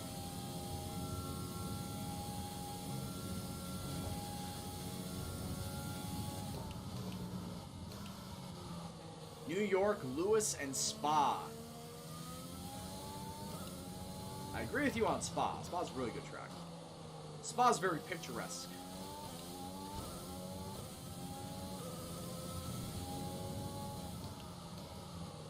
And right away, Spa and Monza, 2 of my top 3 tracks.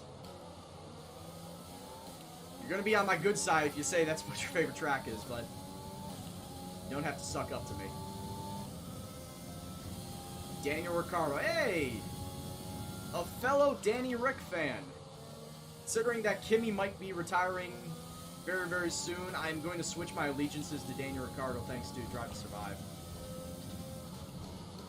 Dude, Montreal is also another great track. In fact, it is my favorite track to drive in this game.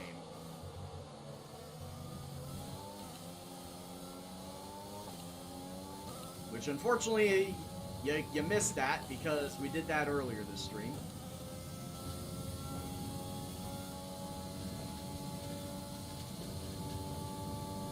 Who's my barber? Me. Since I didn't want to pay for shaving my own head, I learned how to shave it myself. From Krakow, Poland, Pierre Gasly. Oh, that's different. But I mean, given what he's been doing lately, he's an up-and-comer. He's a rising star in the world of Formula One. Alright. We've hit a log jam. George is coming in for his stop.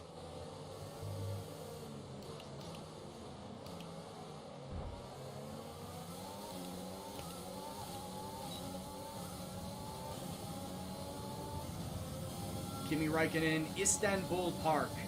Hey, actually getting to see that this year, even though I watched it on tape delay. That's the first ever time I watched a race at Turkey. And I've heard a lot of good things about Istanbul Park. Especially Turn 8, at Quad Apex.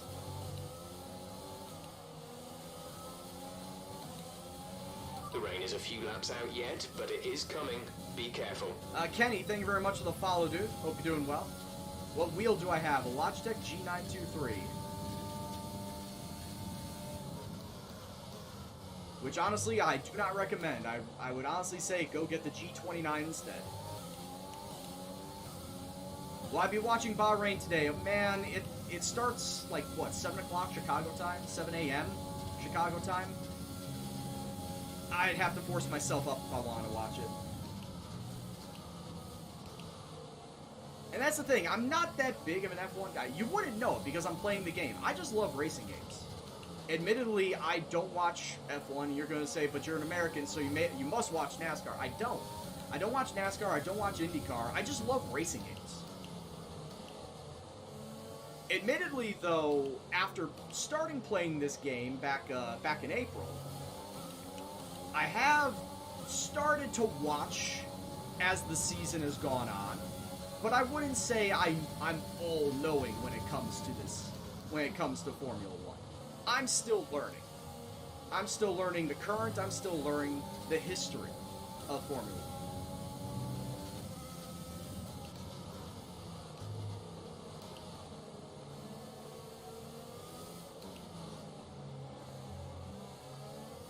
Can I tell you my best time in one track? No, can't tell you any time that I've ever gotten in any track. I think the one time I could tell you is the fastest I've ever gotten at Austria was like 103. That's about it. But I can't tell you any other times. I don't pay attention to those.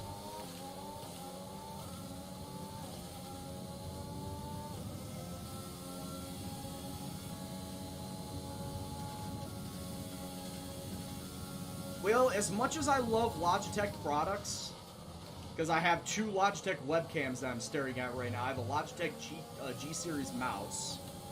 I don't have a Logitech keyboard. I have a Corsair keyboard, but I'm pretty much a Logitech guy. I've been a Logitech guy for the last 15 years. I gotta say that the G923 does not feel like an upgrade. I hate to be that guy, but it doesn't feel like an upgrade.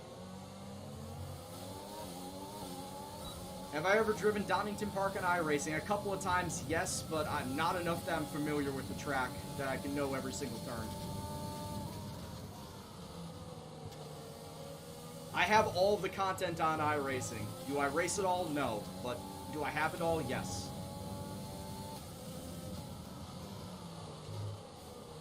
Whoa, Norris and Sainz, teammates fighting up here. Oh no, Albon, you shithead. Yeah, that makes sense. Well, it's a good thing that I have one of my 3 free flashbacks that I allot myself. This is the first one that I am using. And also Bleak D, thank you very much for the follow.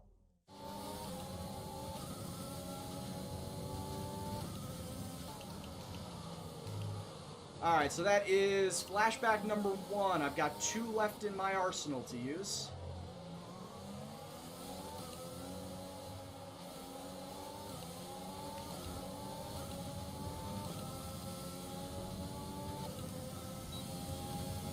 Donington Park had... Wait. Donington Park hosted F1? When did it host F1? Because it couldn't have hosted it recently.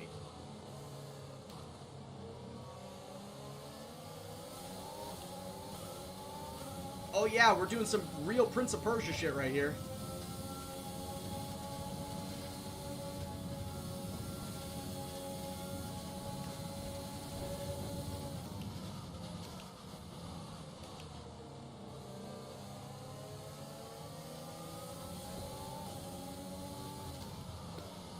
Joshua's favorite track is either Belgium, Spa, or Monaco. See, I like watching the Monaco Grand Prix in real life. In fact, before this year really was the only F1 race I would go out of my way to watch because it's also on the same day as the Indy 500. Or as I like to call, Racing Christmas.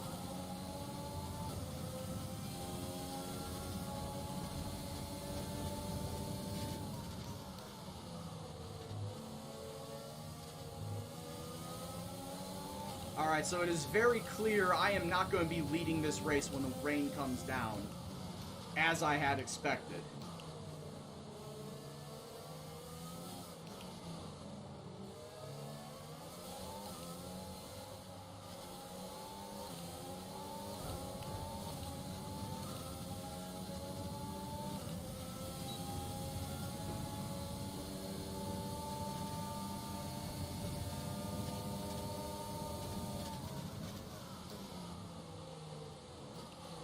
Oh, for fuck's sake, Albon.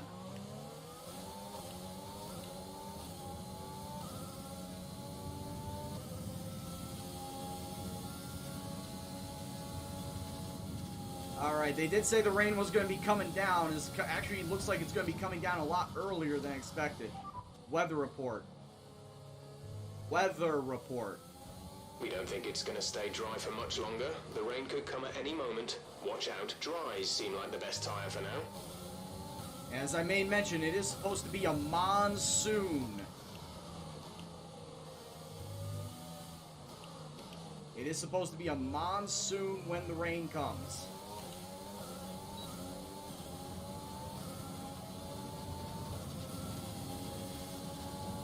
Up into third place right now, as everyone is making their pit stops. Everybody that started in the top 10 is making their pit stops. What I think about the Saudi Grand Prix next year, I'm not a big fan. It just screams money. Money that the FIA has and they don't really need more of. Why not use that to go back to Istanbul or... Actually, from what I've been hearing, they could be swapping out the Vietnam track with Malaysia. Because Vietnam was supposed to be on the calendar next year, but they scrapped it, and they might replace it with Malaysia. That's the rumor I've been hearing. I don't know how true the rumor is, but that is a rumor that I have heard. Hey, what's going on, Pineapple? Yeah, but it is supposed to be raining real soon, Pineapple, so everyone's going to have to be coming in for wets. I agree, Pineapple. I'm not a fan. It's one of those tracks where if I went to a 16-race season in this game, I would get rid of it. But Monaco, Vietnam, Abu Dhabi, Hungary, France, and Russia.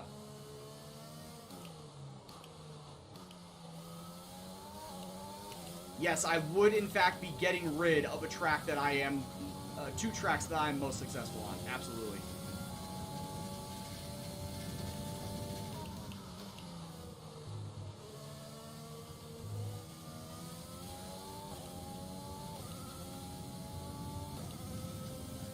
I see drivers on hard tires behind me. They ain't gonna last for very long. And I see here's the rain. Here is the rain coming down.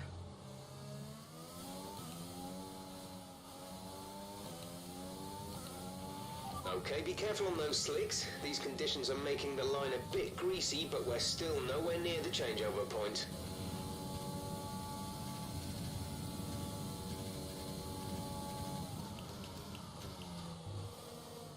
But like I said, the weather is going to come down real fucking fast. We got 9 laps to go when I cross the line. So that's why I'm debating, at this point in time, if it's going to be coming down super fucking fast, do I just get onto the wets, or do I just get onto the inters and try to ride that out?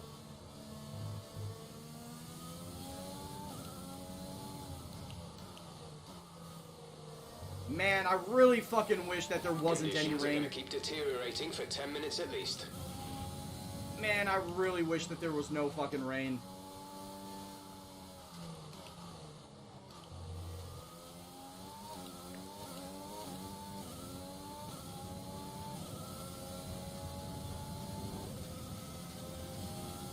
No, I'm gonna have to pit, bud. Considering everybody else behind me is gonna pit.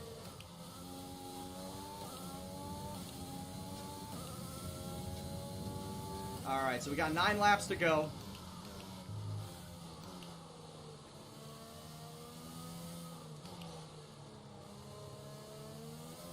I have driven wet races on slicks. I cannot drive them, so I will be pitting for intermediate tires. I am not staying out on slicks. I am not Tokyo drifting either.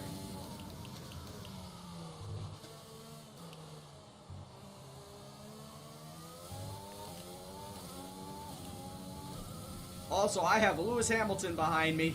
Okay, Second even though place. we're seeing cars struggle in these conditions, if we pit for inters now, we're going to be too slow and we'll burn them out. Make the best of it for the time being. Uh-oh. I thought that would have been a warning right there, because I do have the corner cutting set to strict, by the way. I know, Daniel, that's what I've been doing every single time there's weather. I wait till he tells me to come in.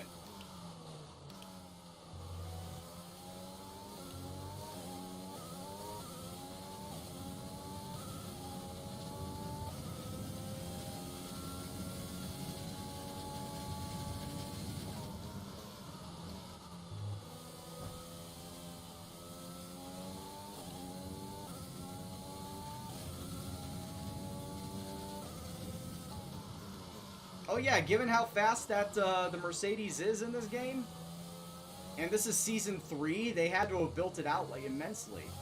Uh-oh. There's the slickness.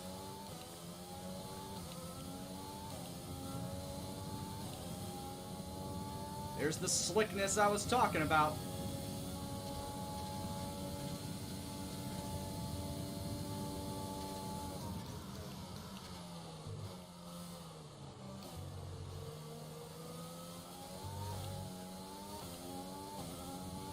Safety car, safety car. My God, we Overtaking. got fucking Reduce your pace. saved! Keep your delta number positive as we form up. Right, come in at the end of this lap. Oh my God, we got saved by the safety car thanks to Kevin Magnussen. Oh Drop my your speed. Our God. delta is too low and we risk a penalty. Slow your pace immediately. Thank you, Kevin Magnussen.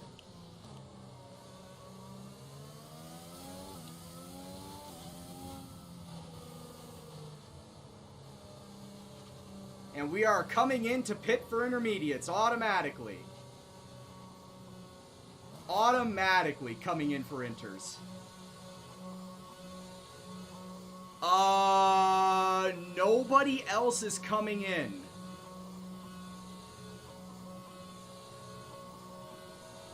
Nobody else is coming into the pits.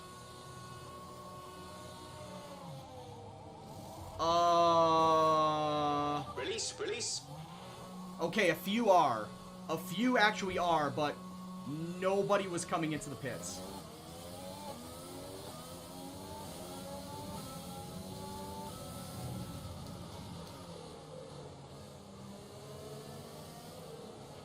Return the position immediately. Oh, really? Or we will be penalized. There is no overtaking during the safety car period. But I came out of the pits in front of him.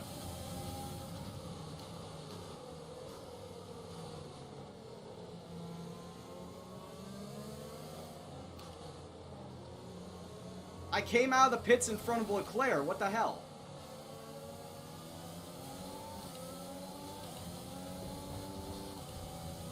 Yeah, there are going to be 6 laps. I think when we go green, it'll be either 5 or 4 laps left to go in the race. Yeah, they will be extremely slow. That's what I'm hoping for.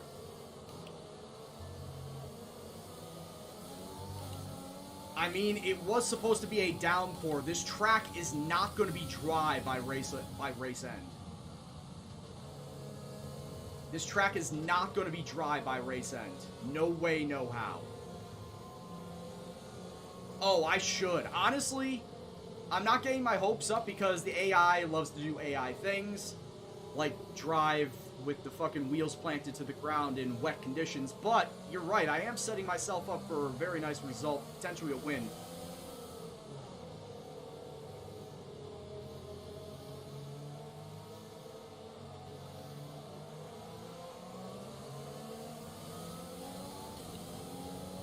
Yeah, this track's getting wetter and wetter. Like, there's no reason. There's no way. Yep, there they go. There they go.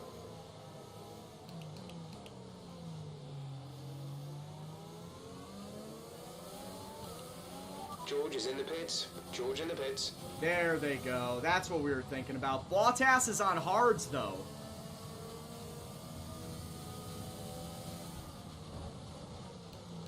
They all waited, though. They all fucking waited to go.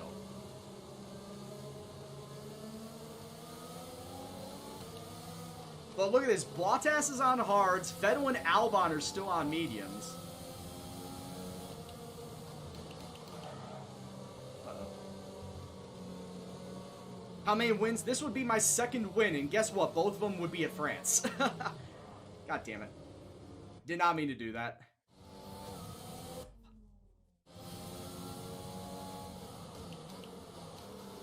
Hards are the slowest in general.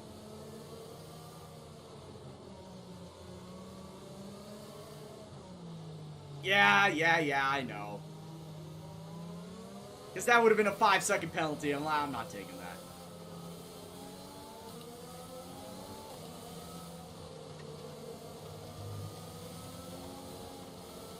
Oh, a la the practice today.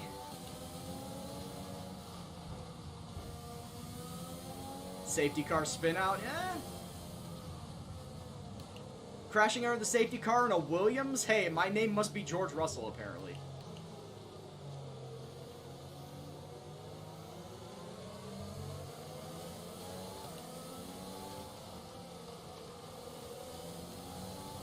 I will race however I want to race, Yoda, thank you.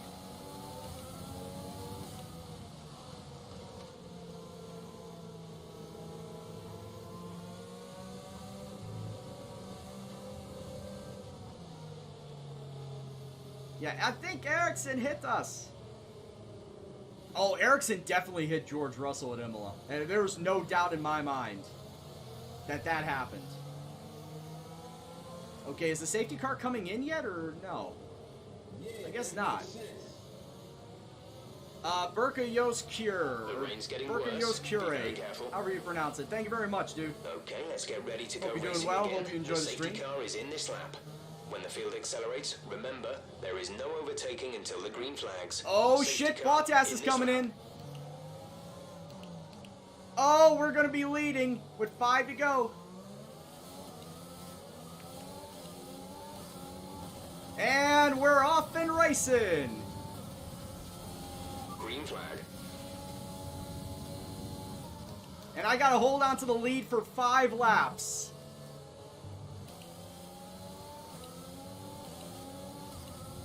I got 5 laps to hold the lead.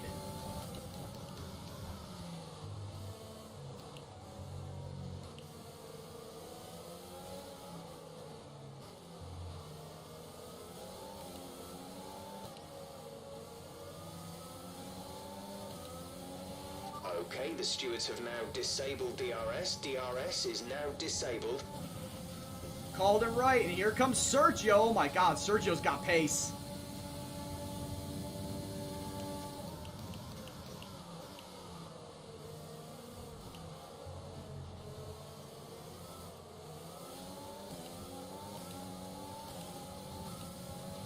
We have 5 laps of fuel remaining. Sergio had some fucking pace coming up behind me. He overshot himself, though.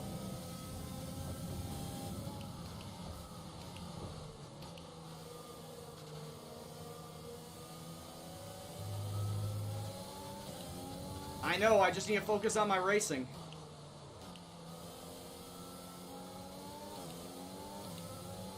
As I've said before, I'm not a fan of wet weather racing. I just dislike it immensely.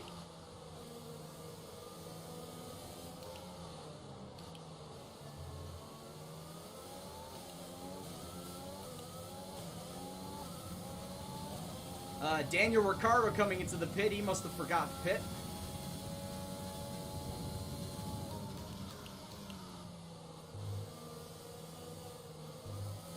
No, don't spin.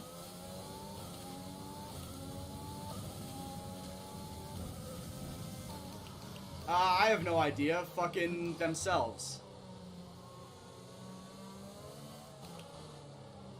That's what everyone's projecting. They're gonna make their own damn engine.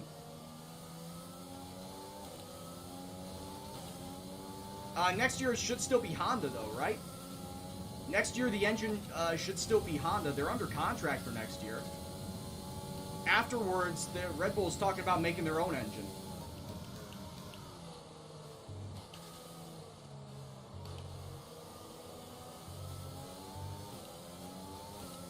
Oh my god, here comes the big fucking Gorgon behind me. Hamilton has gotten into the top 5.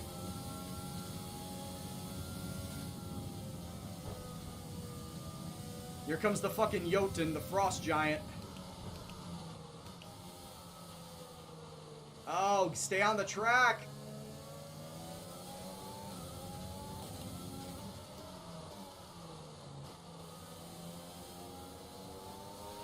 You coping okay in this weather? We're watching the amount of standing water on the road. For now, we think it's safe to stay with the Inter. You coping okay with this weather? No, I'm not.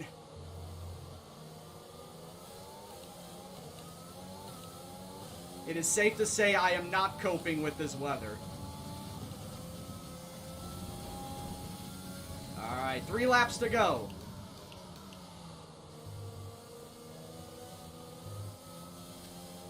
Yeah, I've got the Final Fantasy boss music in my head right now, Wolf.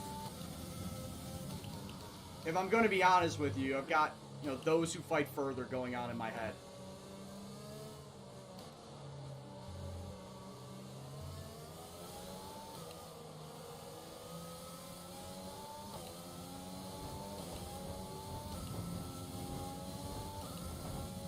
Because aside from being the best damn boss music ever, it is very apt right here.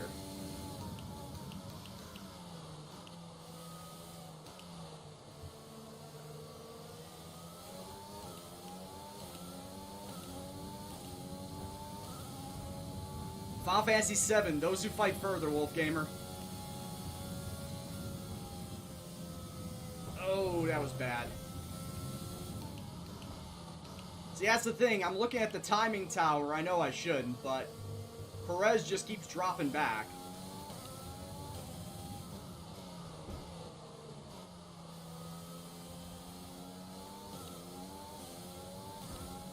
Perez keeps dropping back, but Hamilton keeps moving forward. That's the thing.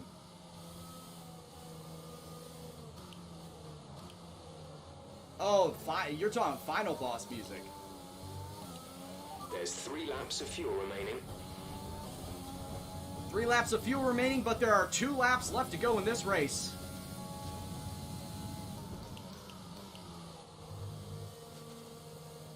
I'll take it. I'll take the warning. I don't care.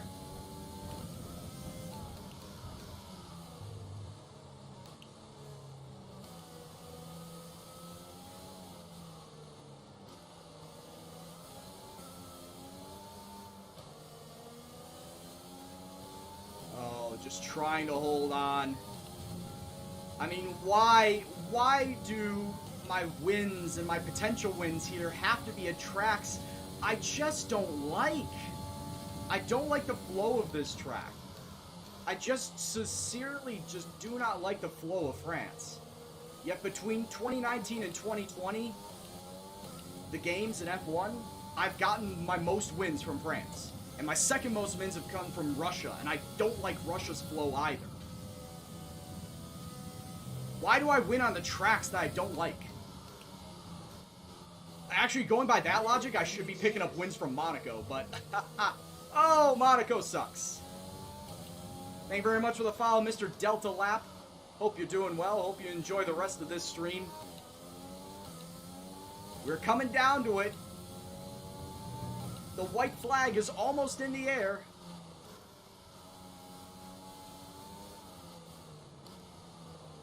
And I have almost a 3-second gap on Norris. Hamilton just cannot get past the gaggle in front of him. White flag in the air here in France. Paul Ricard.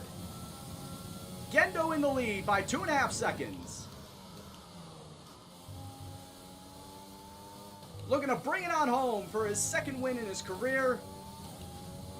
Which, once again, both wins coming at this track. It's another track limits. I've got one more.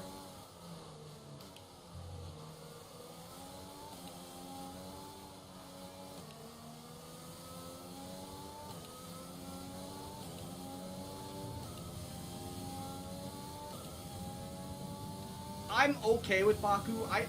I'm content with it. Out of all the narrow street circuits, Baku I hate the least.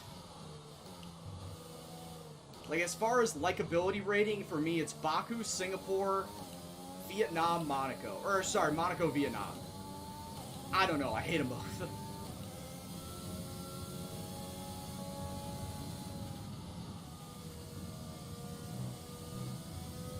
I just gotta be careful. I cannot go over track.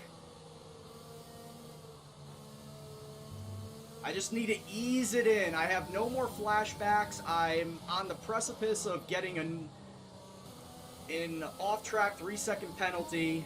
I just gotta wheel it home for the last 3 turns, and I've got a 2.5 second lead. I just gotta be careful. I just gotta be dainty with it. On a rain-soaked night, or a rain-soaked day here in the south of France, Brian Gendo repeats his performance from last season. Williams and Brian Keita have won at Paul Ricard. Great job. You've done everything we wanted today. Yeah, damn right. Where the fuck is it?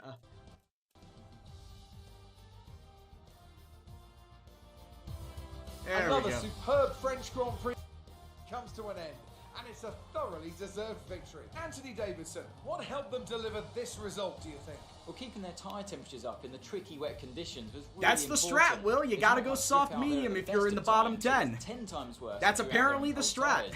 So the way they kept the rubber in its proper operating window was a huge advantage today. That's apparently the strat for France. You gotta go It looks soft like medium it's if time you're in the once bottom again 10. to hand out the silverware as the successful drivers make their way to the podium. It They was got a gritty Brian performance Keita, today number by 1. Williams, and they've got the race win to Then what was prove it? Carlos Sainz, Sergio Perez? Or sorry, it's Lando Norris, Sergio Perez.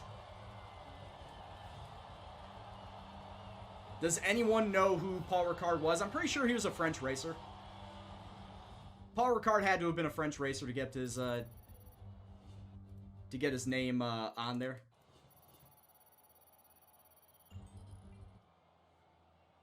But anyway, 2 wins, both at France. Why can't I win anywhere else? And now let's take a Driver look at of the the driver's day, standings. too, to go from It's a 12th great place on the result grid for to Lewis win. Hamilton, who moves further ahead. At I the know, top of the Delta, table. I Some know. amazing talent out on the track today. But Anthony, who would you pick as your driver of the day? George have to Russell give it got to a points. Hold on. Let's appreciate the fact that George Russell also got on the top 10. George Russell got points. It's a double points day for Williams. You'll love to see it. Do I like Brazil? Yeah, it's just outside my top 5 though, but it's right there. Like, my top 5 is Canada, Spa, Monza, Austria, and Silverstone for Great Britain. But right outside the top 5, they're knocking on the doorstep, is Brazil and Netherlands, Zandvoort. I love those tracks too. But yeah, it's right there. It's just outside my top 5. And they fought so hard and had incredible pace at times. They fought so I hard, don't they think tried so anyone hard, else and did they got so far, but in the end, it doesn't matter. Oh shit, Alfa Romeo finally got points. They're on the board, and with the win, we have gone to 33 points, still in 8th place in the constructor standings, but we've gotten more points, and more importantly than that, I finally got another win. Finally got another win. It's time to see how things are shaping up in the Constructors' Championship. Mercedes continue to extend their lead. So there you go. There is your top 10. You take a look at myself and George bookending the points. You got Lando, Perez, Gasly, Hamilton in 5th, Ocon, Leclerc, Giovinazzi, Lance Stroll rounded out. Verstappen didn't get points. From Racing Point this Bottas didn't get points. Albon didn't get points. Ricciardo didn't get points. Vettel didn't get points. Very, very strange day for points here at the French Grand Prix, and the weather definitely played a factor into that. Top 5 would be Austria, Spa, Monza, Monaco, and Baku. See, that's the thing. I agree with the top 3. Monaco, do you like driving it or do you like watching it? All right, take it easy, Frankie. Yeah, this is pretty much going to be the end of the stream. I do still have some sweating with Gendo redemptions that I need to do. But this is the end of the racing. For those that have stopped on by, don't go just yet. Just stay for like the next 15 seconds while I break down when I stream. I stream Monday, Tuesday, Thursday, and Saturday. On every single one of those days, I stream F1. And it's more than likely going to be the Williams career mode. On Thursdays and Saturdays, I also stream iRacing because at this point in time, this coming Thursday is the final of my Oval League. We're doing some of the 1987 cars around some NASCAR tracks. And then on Saturday, it is a truck racing Oval League. I don't do open wheel racing or road racing just yet on iRacing. Still need to build up my confidence on that. But I'll probably join either a league in that for open wheel racing, or I might even do a league for F1. Who knows? Haven't thought it through yet, but it probably will be one of those. Push themselves further up the order. Well, and big up in UK. I love everyone stopping on by. I appreciate you staying up as late as you are. I know it's 9 o'clock here in Chicago, but it's 3 in the morning in the UK, even later in Central and Eastern Europe. I appreciate every single one of you stopping on by this late. I do gotta say, though, this is when I stream, though. This is my main time to stream, all my days of streaming. So all of you night owls, I appreciate every single one of you for stopping on by. Hey, what's going on, Mike? It's been a while. Kempy, thanks for the follow, dude. You gained a lot of positions during the race, didn't you? Oh, yeah. Car, nimble, light, chassis is going to love it. Things are looking up. Power car made a fortune by producing and selling alcohol. Gotcha. I'm good. Oh, dude, you just missed it. I won at France again, second year in a row. See, here's the thing. I now know my strategy for France. Appreciate your time.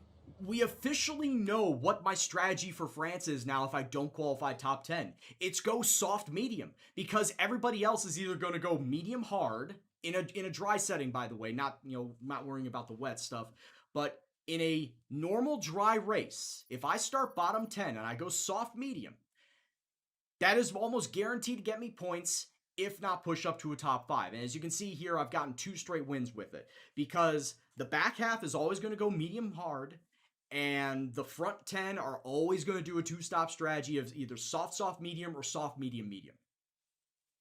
So we have pretty much unlocked the key to success at France.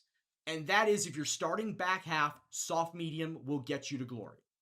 So just as a reminder for anybody that is going to be doing that in future saves or online races and whatnot, if you're starting in the back, soft medium. Soft medium is your ticket to victory at France.